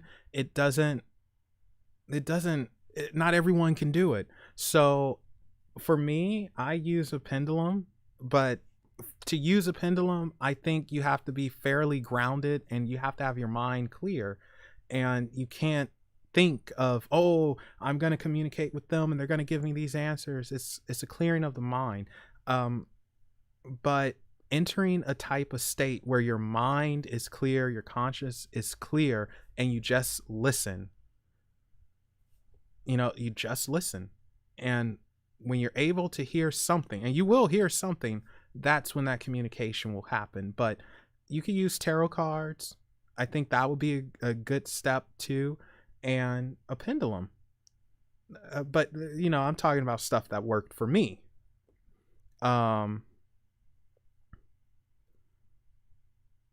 No, it's totally different than what Hollywood said. 100% different.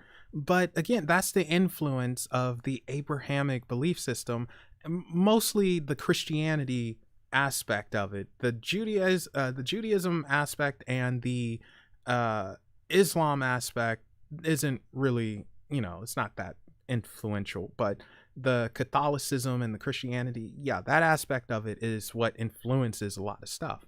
But what was I saying?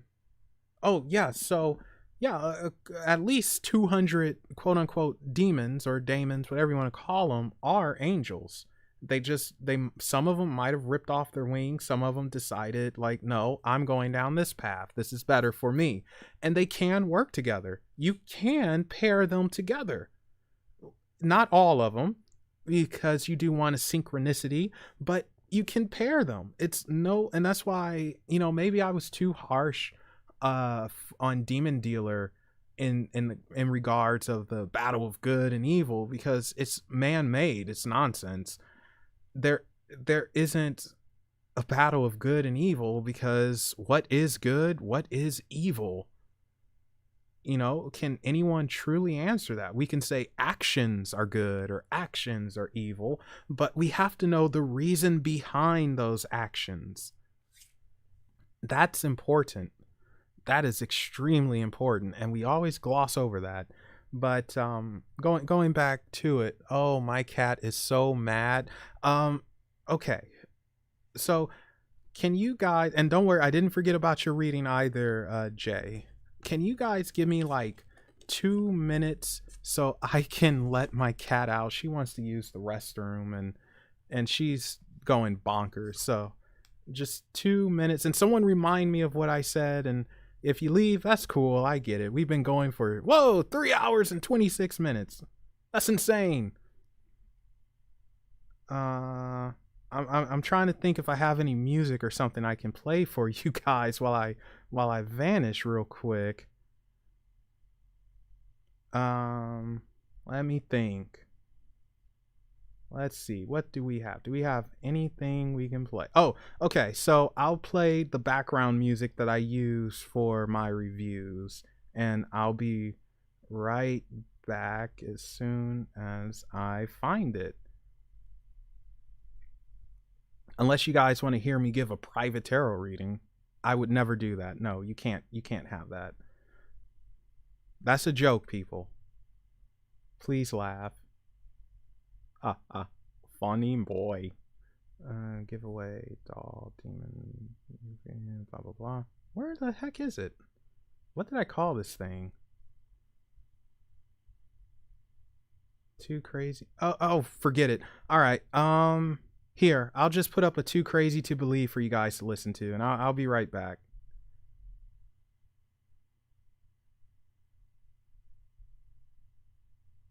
Oh, or maybe not. What the heck? Now this isn't playing. Everything is going down the drain. Wait, Sweet Pea. I'm trying to be semi-professional. Hello, and welcome back to Unexplained Possibilities, Too Crazy to Believe. Here, I'm going to tell you a story, and on occasion, multiple stories with miserably. A paranormal twist. And it's up to you, the listener, to decide if the story being told is real or something made up and is just too crazy to believe. So, with that out the way, let's start today's story titled Mr. Von Peeble and Karma. Mr. Von Peeble was a liar and a racist. There's just no way of sugarcoating this fact. Many people knew this, and many more didn't care. Mr. Von Peeble was also an influential person in the town of Faux-Tales, and that is partially why he became cursed. The other part is because karma paid him a visit. One day, leaving out of the market, Mr. Von Peeble came across a black woman being harassed by a white man. Mr. Von Peeble didn't intervene and didn't think much of it. He didn't want to concern himself, and he wasn't going to make it a concern. That is, until the unthinkable happened. The man had groped the woman, and in self-defense, the woman slapped the man. Witnessing this, Mr. Von Peeble felt insulted and angry, not because the woman was groped, but because she had the audacity to hit a white man. The person who the black woman hit in defense of herself retaliated. He pulled a gun out that was hidden in his coat and shot and killed this woman in front of Mr. Von Peeble. People rushed out the market after hearing the gunshots. Some screamed for an ambulance to be called, while Mr. Von Peeble stood there, trying to come to terms with what he just witnessed. The white man who killed the woman would casually walk off as if it were just another day. Many months later, Mr. Von Peeble would learn that the black woman killed was a nurse who was stopping by the market to pick up a few things to eat before her shift started. This was something she would regularly do. Caramaine Eris Velis, sometimes referred to as Karma for short, was her name. Mr. Von Peeble would also find himself on the witness stand testifying about what he saw that fateful day as the man who killed Caramaine was charged with murder, and this was his trial. Being influential, whatever Mr. Von Peeble would say would determine the outcome of the trial. Now remember what I said earlier. Mr. Von Peeble was a liar and a racist. So, when asked if the defendant killed Caramaine in self-defense after being attacked by her, Mr. Von Peeble said yes. The savage blood in the woman must have awoken, and he had to defend himself in the only way possible. The words of Mr. Von Peeble was enough to issue a not guilty verdict. A verdict that was easier to obtain than it had business being. The family of Caramaine was outraged, with one of the family members shouting at Mr. Von Peeble that he will get his and he will feel the pain of their family. He would never know a peaceful night's sleep until the debt was paid. The family member then threw a lock of Caramaine's hair at him, which Mr. Von Peeble caught. Mr. Von Peeble ignored this and left to go home. For whatever reason, Mr. Von Peeble kept the hair from Caramaine. He put it on his shelf, and every now and then he would look at it. In the months that followed, the words from the family member rung true. Mr. Von Peeble could... Okay, I'm back. Sorry. All right, there we go. Hello. Sorry. Yeah, so the cat is outside. She's doing her business. I quickly grabbed a piece of chicken and swallowed it. And yeah, so okay. Hopefully you enjoyed that intermission, Mr. Von Peeble. I just clicked on something.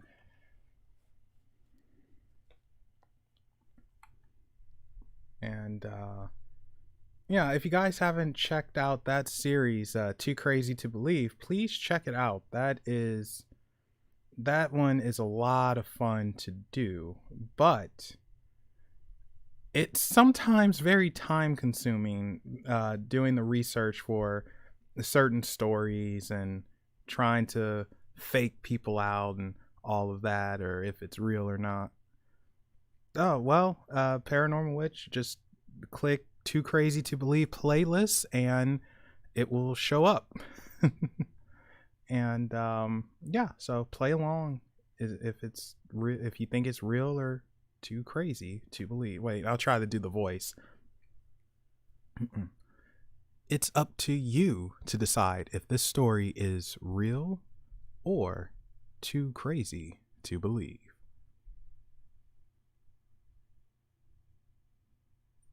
So, as a matter of fact, I'll be a nice guy, and I'll just put the link in chat.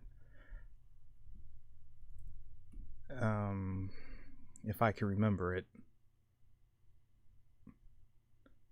Playlist. Where are you? Surprisingly, I don't have too many too crazies. Here it is. There we go.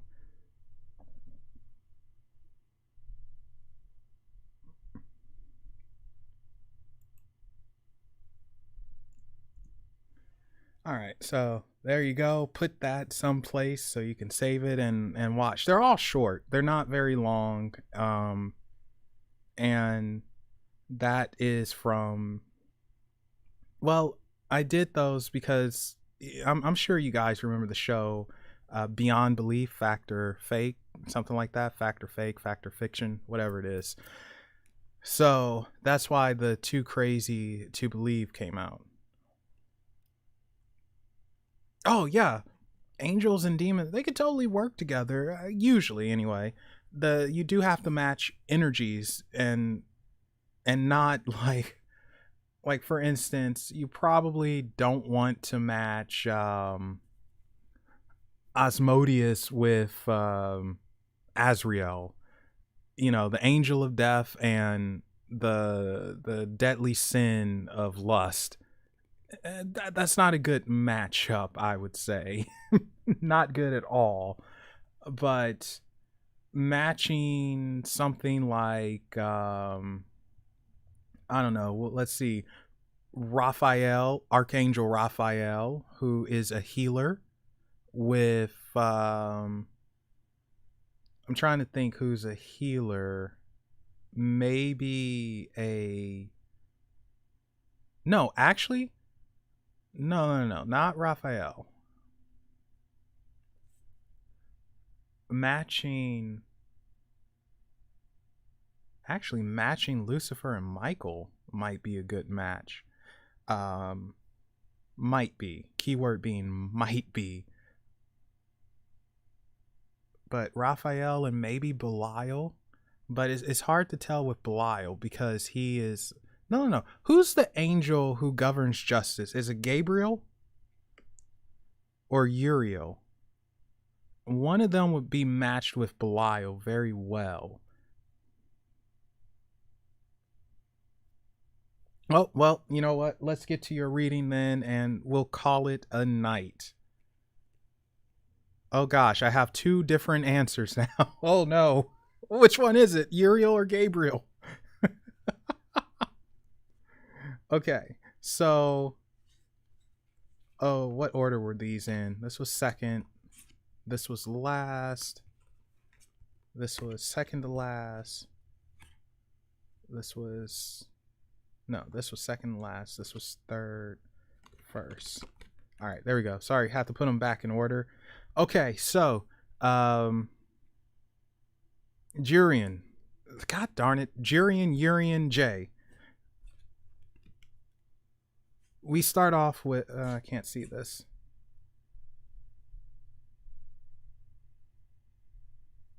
We start off with the Six of Wands. Six of Wands is going to a beginning after being successful, marching into victory, triumphant, looking like a hero, being that hero. Like, unlike other people, you're the hero. You know, you can be a hero. You actually have that in you. And you're marching to a new victory, or excuse me, a new beginning. So you're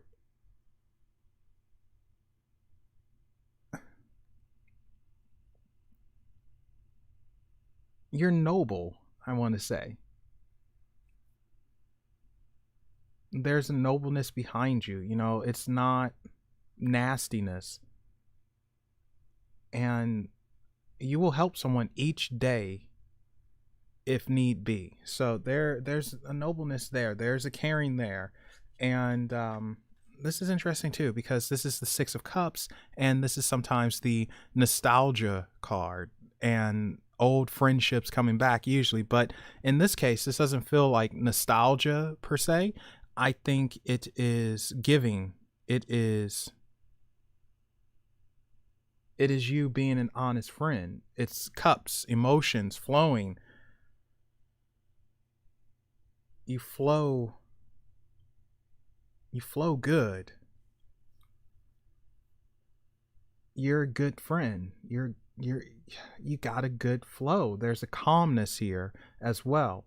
You're the one who'll stay up till midnight and 3 a.m. and all that listening to someone else's problems. You might get annoyed, but you can look beyond that. I think you're that guy. You're the guy, like, if someone's an alcoholic, you're the one who will help them get through it.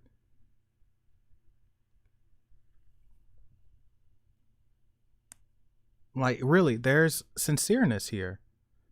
You know, it's just, you're a good guy. That's why I said that earlier. Like, you're a good guy. Everything points to you being a stand-up gentleman and not fake at all. You'll fight for someone. You will fight for someone, and you will give the shirt off your back. And yeah, man, you're awesome. Okay, so we next go to Judgment. It almost fell. Judgment. Resting, awakening.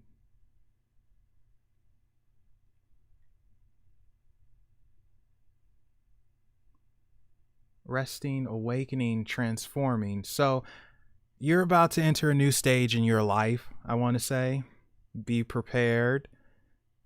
Things are going to change for you. Now, it's a change that's needed because it's transformative. So it's changing because you are transforming, not like a transformer. You know, you're not an Autobot or a Decepticon, but you are having a transformative period. You're going through that. So you are going to have a change in a good way. Spiritually, you're going to change. And with Judgment, you're awakening. You're having your awakening. So I don't know who caused this or what caused it, but a catalyst or something caused this to happen, because I think you were resting before. I don't know if you were pushing the way you should have been pushing, going the way you should have been going. I mean, you weren't going a bad direction, but it's like now you've really awakened, or is it awakened or awoken? Well, we'll say both, to something. A transformation is occurring, and because of that transformation, you're going to see more growth. This is the Seven of Pentacles. You're going to have growth, more growth. Now, Pentacles, being that they're earth and material, sometimes it's money, which would be good. So who knows, you might be getting a promotion or something and you got money coming to you from growth, but you are going to get something back from it. So you're going to be rewarded for the work that you've done, for you transforming yourself and having this growth here. And it's a lot. Like you get a lot. You definitely are cashing in those karma chips. And the funny thing is, it doesn't matter if it's material or not, but you are getting something back. The universe is handing something back to you because of what you are, because of who you are. And it's almost like you had to wait for this a little bit. You had to, I don't know if you needed to understand more about yourself, or if the world needed to understand more about you.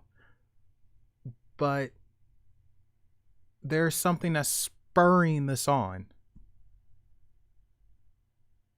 And you're getting your growth, you're getting your material. You're having a moment. You're going to have your moment. It's all going to pay off. Everything you do pays off. So I'm actually going to suggest that you invest in yourself, of course, but I legit mean invest. I think no matter what, you're going to have growth.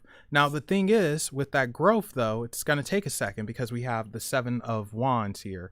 And this is you planting the seeds. So you're going to get exactly what you want. you know, whatever your desire is, you're going to get. Start planting those seeds now. Plant the seeds to get what it is you want and what you deserve.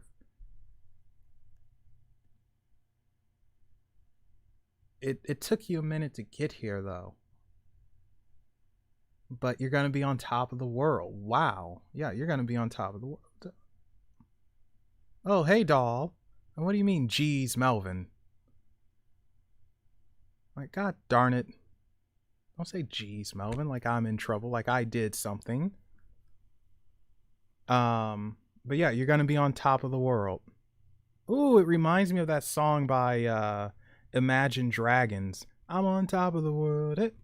I'm on top of the world. Final card, and this is a great one to end on too. The King of Wands. The King of Wands. What, have you been like lurking or something without saying hello? The King of Wands, he sits and admires his work. You're going to be able to rest and look at what you accomplished. You're about to accomplish things, man. Accomplishment is coming your way, and you get to look out over it. You get to admire your work. You get to rest. You did it, essentially, and you're proud. You need to be proud of yourself. You know, of course, everyone needs to be humble, but in this case, you can brag and be proud of yourself. You're coming a long way. You're coming a long way. And yeah, you get to look over everything. Like, look at your accomplishments, look at what you've done, look at the lives you've changed. If you've changed any, I'm sure you have. And enjoy that. You've earned this throne.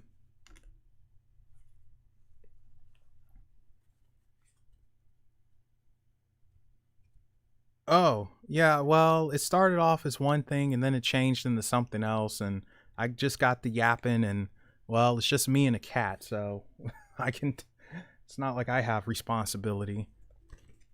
But yeah, so there you go, Jay. You got something coming to you. So, if it's cake, feel free to send some my way, especially if it's red velvet. God, I love red velvet. Cake is delicious. Whoever doesn't like red velvet, I don't know, man. I don't know. We might have an issue. 'Cause I'm on top of the world. I'm on top of the world. Yeah, but you missed a pretty fun conversation, doll. What were you? Bleh. English, what is that? What were you up to? Oh, I know what you were up to. You were over there probably like fighting some people and beating down some ninjas or something, weren't you?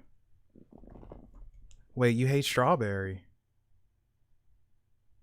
You don't like strawberry cake? Oh, okay.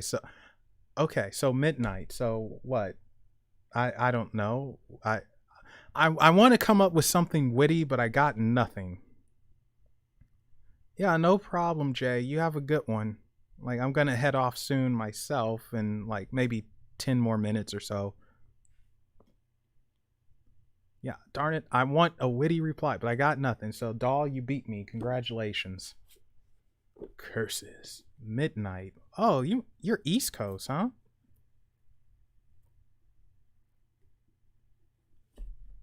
Yeah, that might explain why my cat is going crazy because of that freaking eclipse. I'm on top of the world.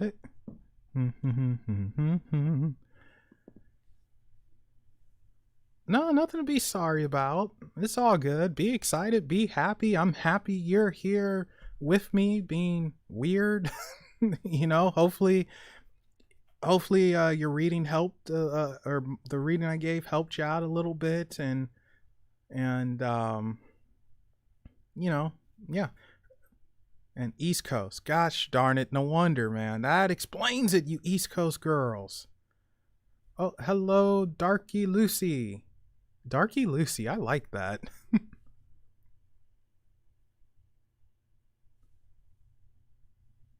Oh, Ziggy, what are you doing back? Where did you?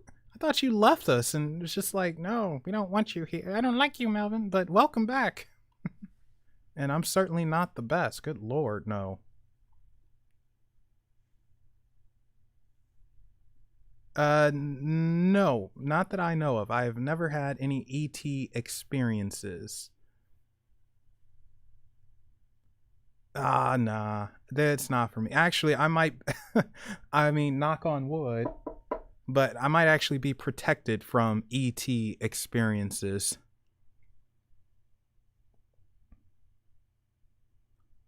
Oh, well, I'm happy you think so, Paranormal Witch. I know my readings or my style is quite different from Bonnie's and it's quite different from Mystic's and everyone else. But then that's the good thing about tarot. We all have our thing, you know? I try to add a little bit of humor to it, but that's just my personality because I have several of them. Nothing we can do there. I don't think we'd get along very well. Not that I have anything against reptilians. Um, I think they are.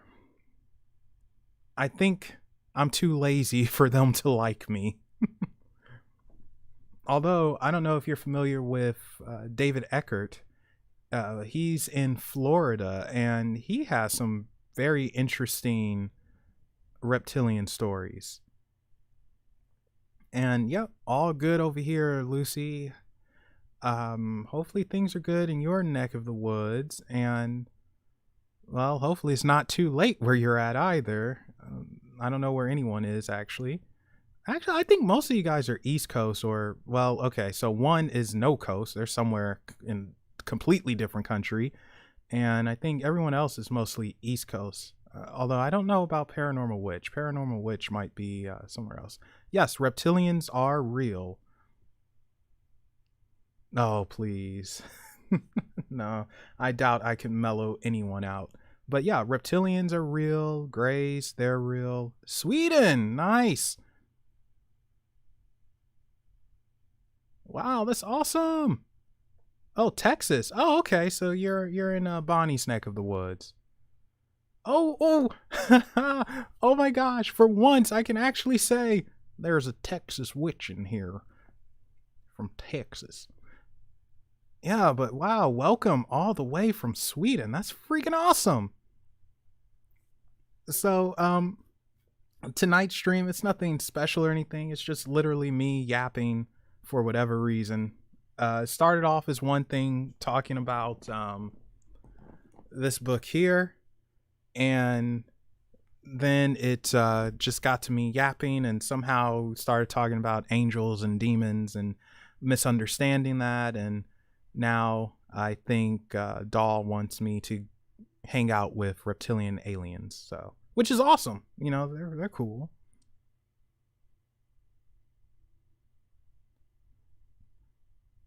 The East Coast girls are hip. I really dig those smiles they have. And the northern girls with the way they get knock me out when I'm out there.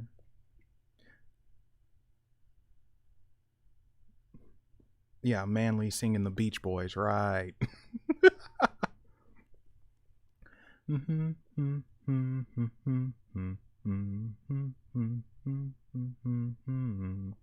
And the north, I wish they all could be California girls. Okay, so let's try something with the pendulum here. I don't know how I'm going to do this because I don't know if you guys will be able to see it or not, but let's see if we can get some communication going. This is gonna hurt my arm, isn't it?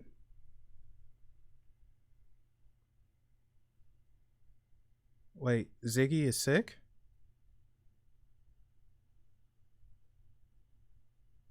I really need to try and get back in contact with Chella as well. I have no idea how she's doing.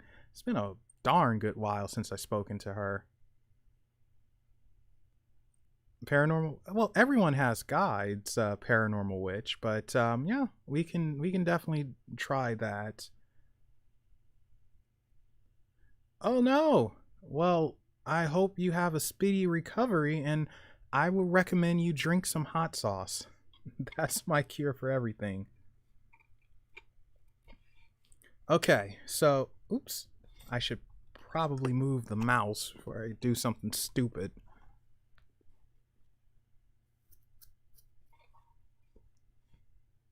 Okay, so, this is for Paranormal Witch. And I said I need to move this before I do something stupid, and I did something stupid. This is for Paranormal Witch. There we go. Oh, my arm's gonna get sore. Does she have a guide?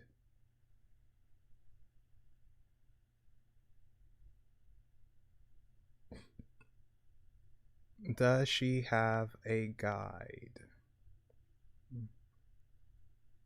Oh no, I have an itch. God darn it. I want to scratch. Oh, hold up. I'm sorry. Oh, there we go. Okay.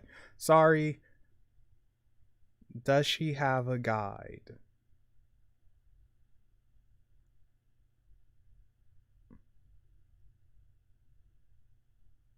L? Okay, L. Someone's probably gonna have to keep a notes of the letters I call out. L.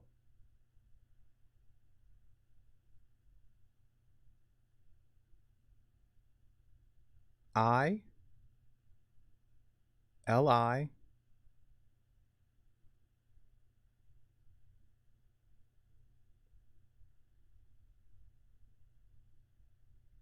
G.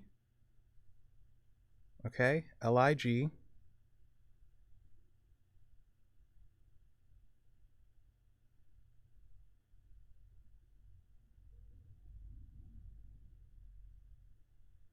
Are you going to M? No, L. LIGL. Okay.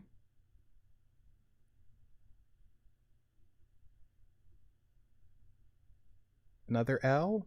No, A. Okay. LIGLA.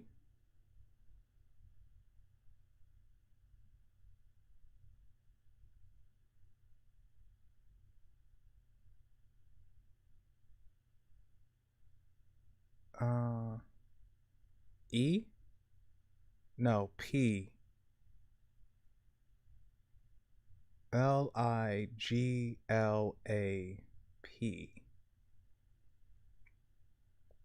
Okay. Anything else? If there's nothing else, you can just stop. Okay, you're stopping. All right. Oh, great. So they put it in cold. They're gonna make us work for it now. What was it? LIGL.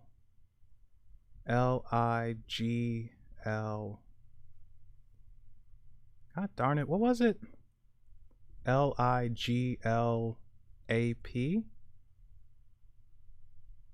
I can't remember.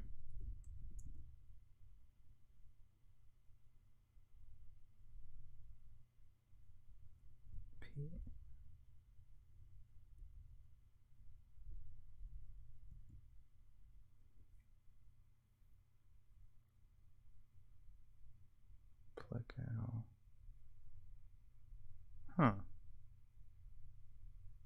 Oh, thank you. LIG Liglab.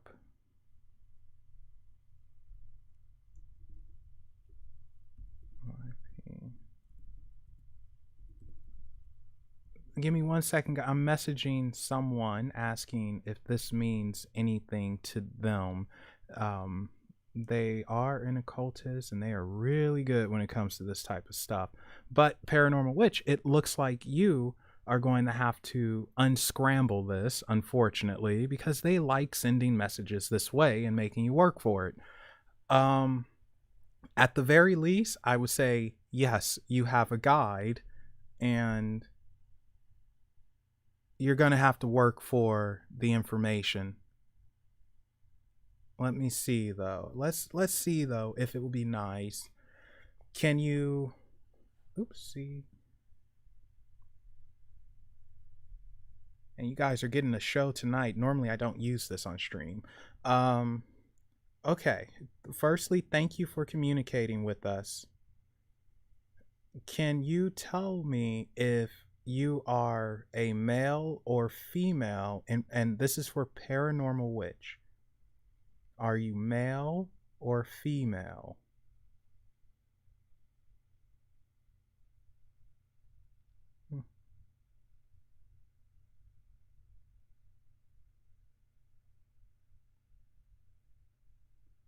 Are you going to F? Okay, F. Yeah, doll, you can yeah. I don't know what, yeah, whatever comes through, yes. E. F E M. Okay, F E M. Okay, so you're female. I don't think we have to spell it all out. All right, thank you. So female. That's interesting. So female. Are you human?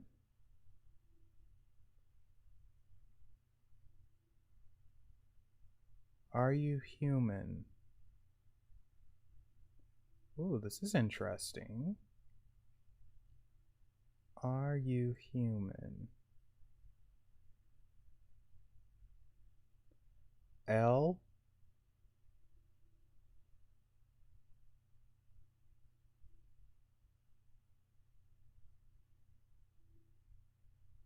I.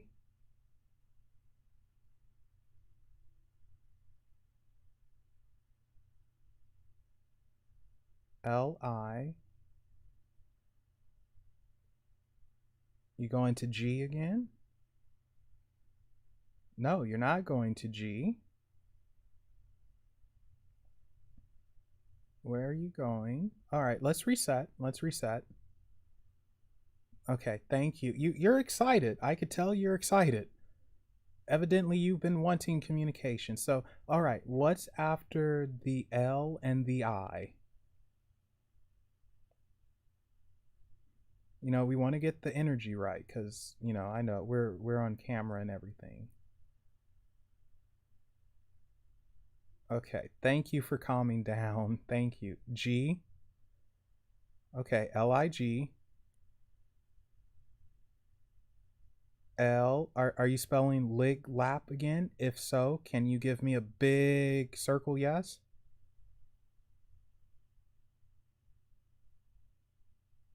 Yeah, that's a big circle yes. Okay, so for whatever reason, it's spelling lig lap again.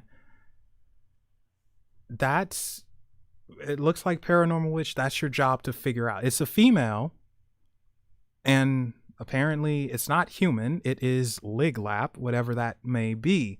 So you got work to do. And that makes sense, though, because you can't get all the answers for free, unfortunately.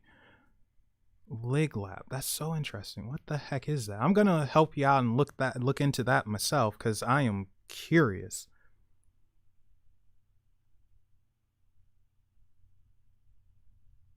And it's probably a scrambled word. P-A.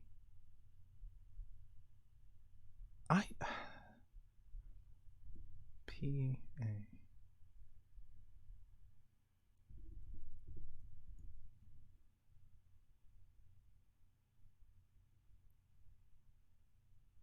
Wait. Pelactoscan. Toke. Liglap. Okay. Wait a second. Are you Danish?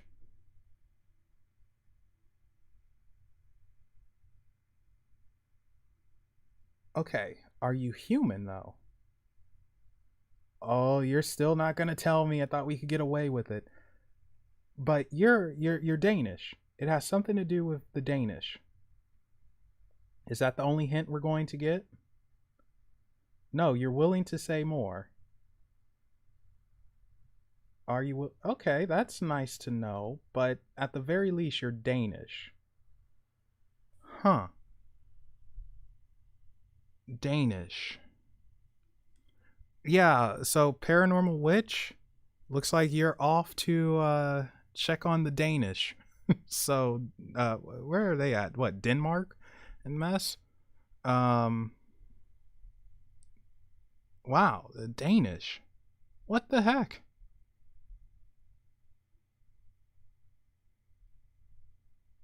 Okay. Yeah, I think it has something to do with the Danish.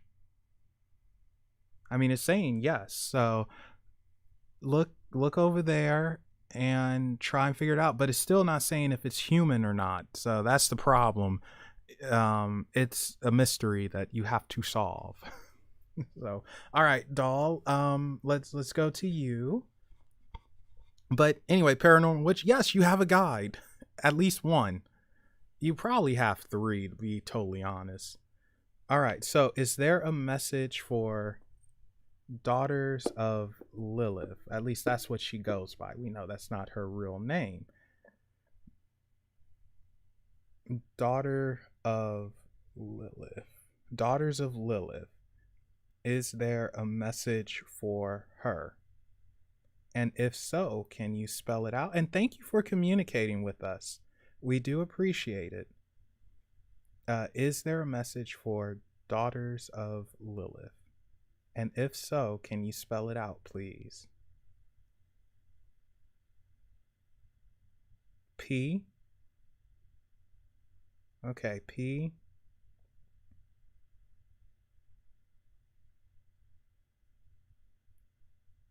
L. All right, PL.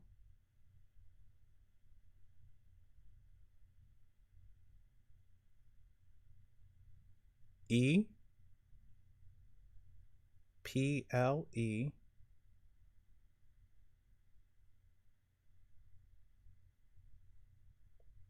A. Are you okay? Let's reset, please. I don't mean to I just want to try to help it go a little bit faster. I don't mean disrespect. But are you going to spell out Pleiades? If it is a yes, can you make the yes as big as possible so they can see it? Pleiades.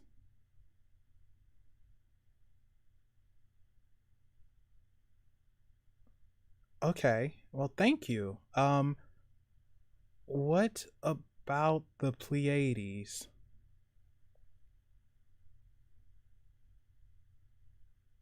L. Okay, L.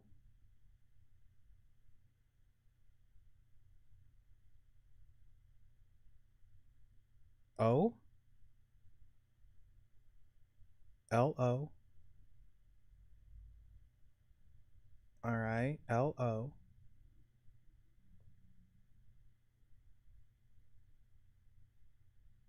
S. LOS.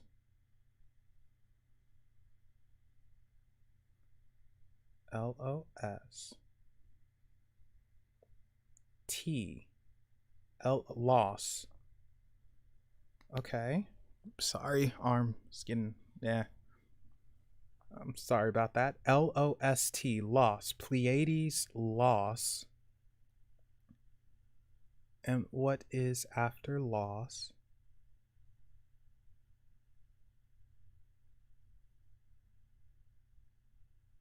L.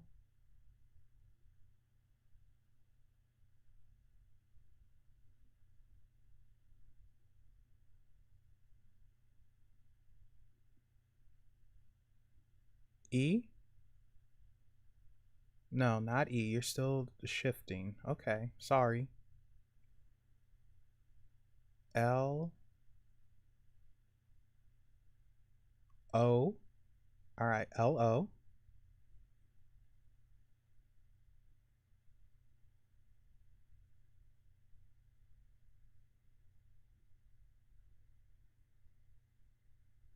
V. Not V. I. Oh, Christ. What was I spelling? I just forgot the words. Oh, I hope someone's keeping track. I don't know what I was spelling. L-O-V. What was it? God darn it. Does anyone know? Anyone? Bueller?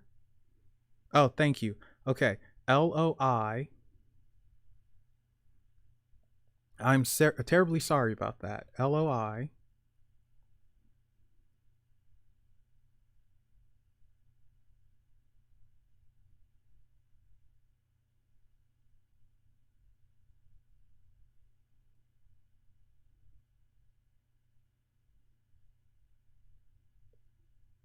N. Loin. Pleiades, lost loin. Wait. Do you mean lion? If it is loin, can you go and do a full circle? If it's lion, can you stop moving the pendulum, please? Lion. Pleiades, lost lion. Pleiades, lost lion. Who is it that Orion hunts? He hunts Leo. Is that what you're trying to say? Something with Leo. Lost Leo. Pleiades, lost lion. Lost lion, last lion. No, I'm pretty sure it was lost. I'm pretty sure it was L-O-S-T. Lion. I'm assuming because it said Pleiades, I'm thinking that well, you got me stumped there. Who is Regulus?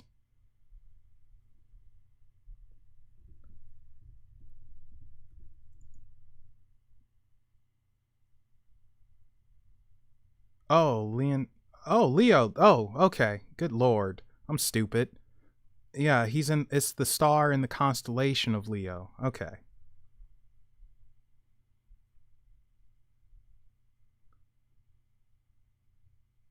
That's interesting. I'm assuming because I'm thinking Pleiades, and we know that is a star system, the Pleiades, the seven sisters, so to speak, and Orion was chasing after them at one point, and we also know Orion hunts Leo.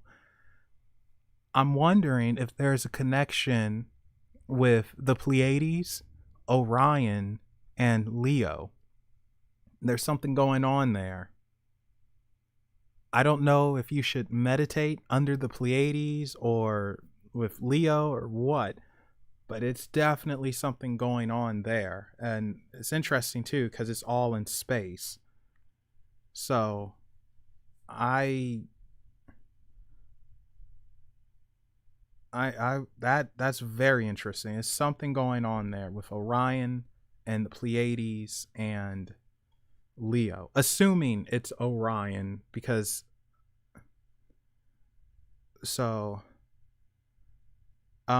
okay, what else can you tell us, please? And thank you again for the communication. We do appreciate it. Is there anything more?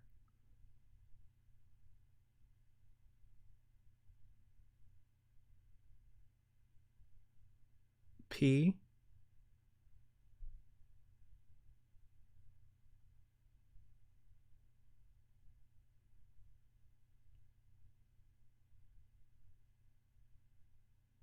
O.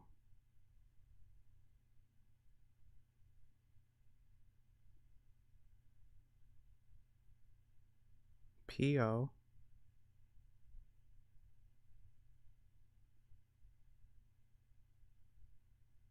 P. O. P. Pop? Wait, real quick. Is this still for Daughters of Lilith? Yes, it is. No, it is not. If it's a yes, do the circle. If it's a no, continue to, well, you can stop if it's a no. No, this is for something else. Okay, so pop, P-O-P. Pop what? Or pop, as in dad. Pop.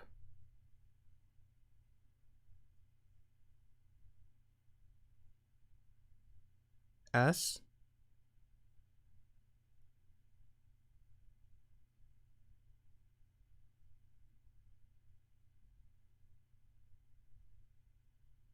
L. S-L.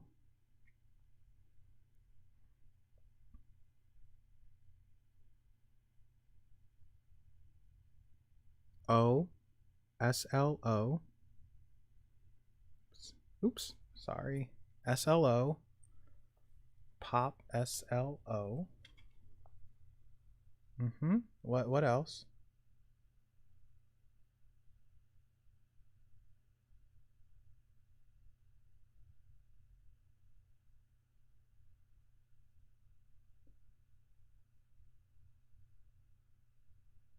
Pop, S-L-O.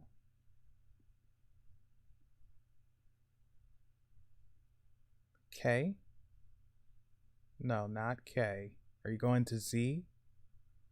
Not Z. Are you going to L? L? Pop, S-L-O-L. Oh, it's another mystery, isn't it?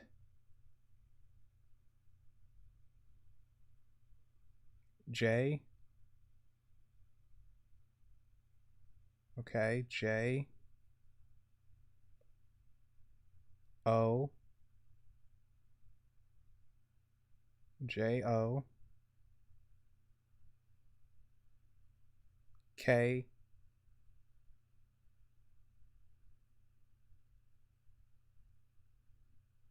E. Joke. Are you joking? Yes, you're joking. Okay. All right, thank you. All right, wow.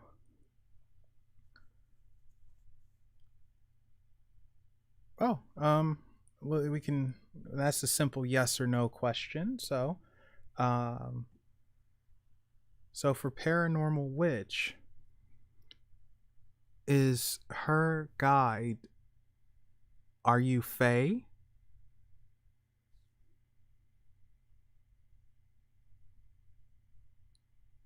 What about goddess or gods?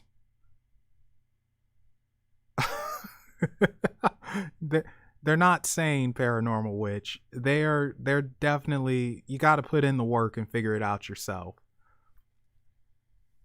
They're just nothing.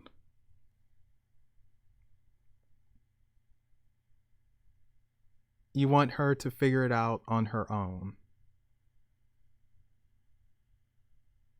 And look, now it's moving.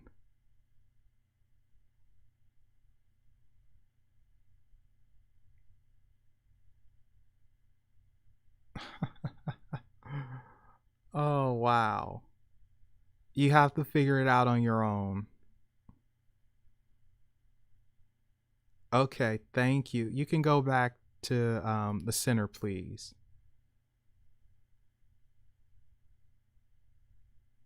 Thank you. Oh, wow. That is funny. They straight up said, nope, you figure it out on your own, Missy. We're not giving you nothing.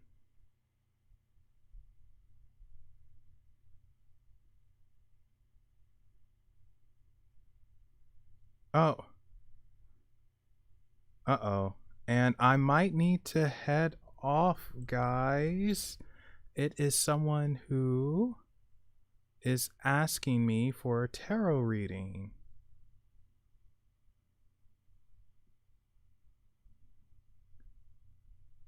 Let me see. But yeah, it looks like I'm gonna have to head off and end this. I mean, well, we've been going for a long time anyway. Well, I've been going 4 hours 19 minutes. I think this is a new record for longest stream on Unexplained Possibilities. This was not intentional. This was just spur of the moment, kinda.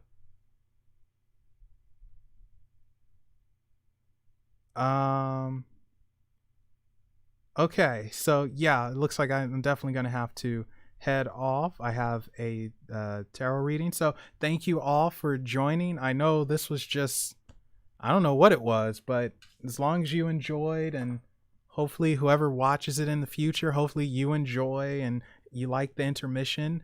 And if you're curious about that, then just check out the Too Crazy to Believe playlist on Unexplained Possibilities. And also, you guys, be sure to tune in tomorrow, 8 p.m. GMT, 12 p.m. PST. I will be live with Papa Smoke, Bokur, Ed Morrow, and we are talking about voodoo. So you do not want to miss that, because, you know, who do you do the voodoo that you do? I said that wrong, but whatever. Thank you guys again, and I will be seeing you tomorrow. Bye, everybody.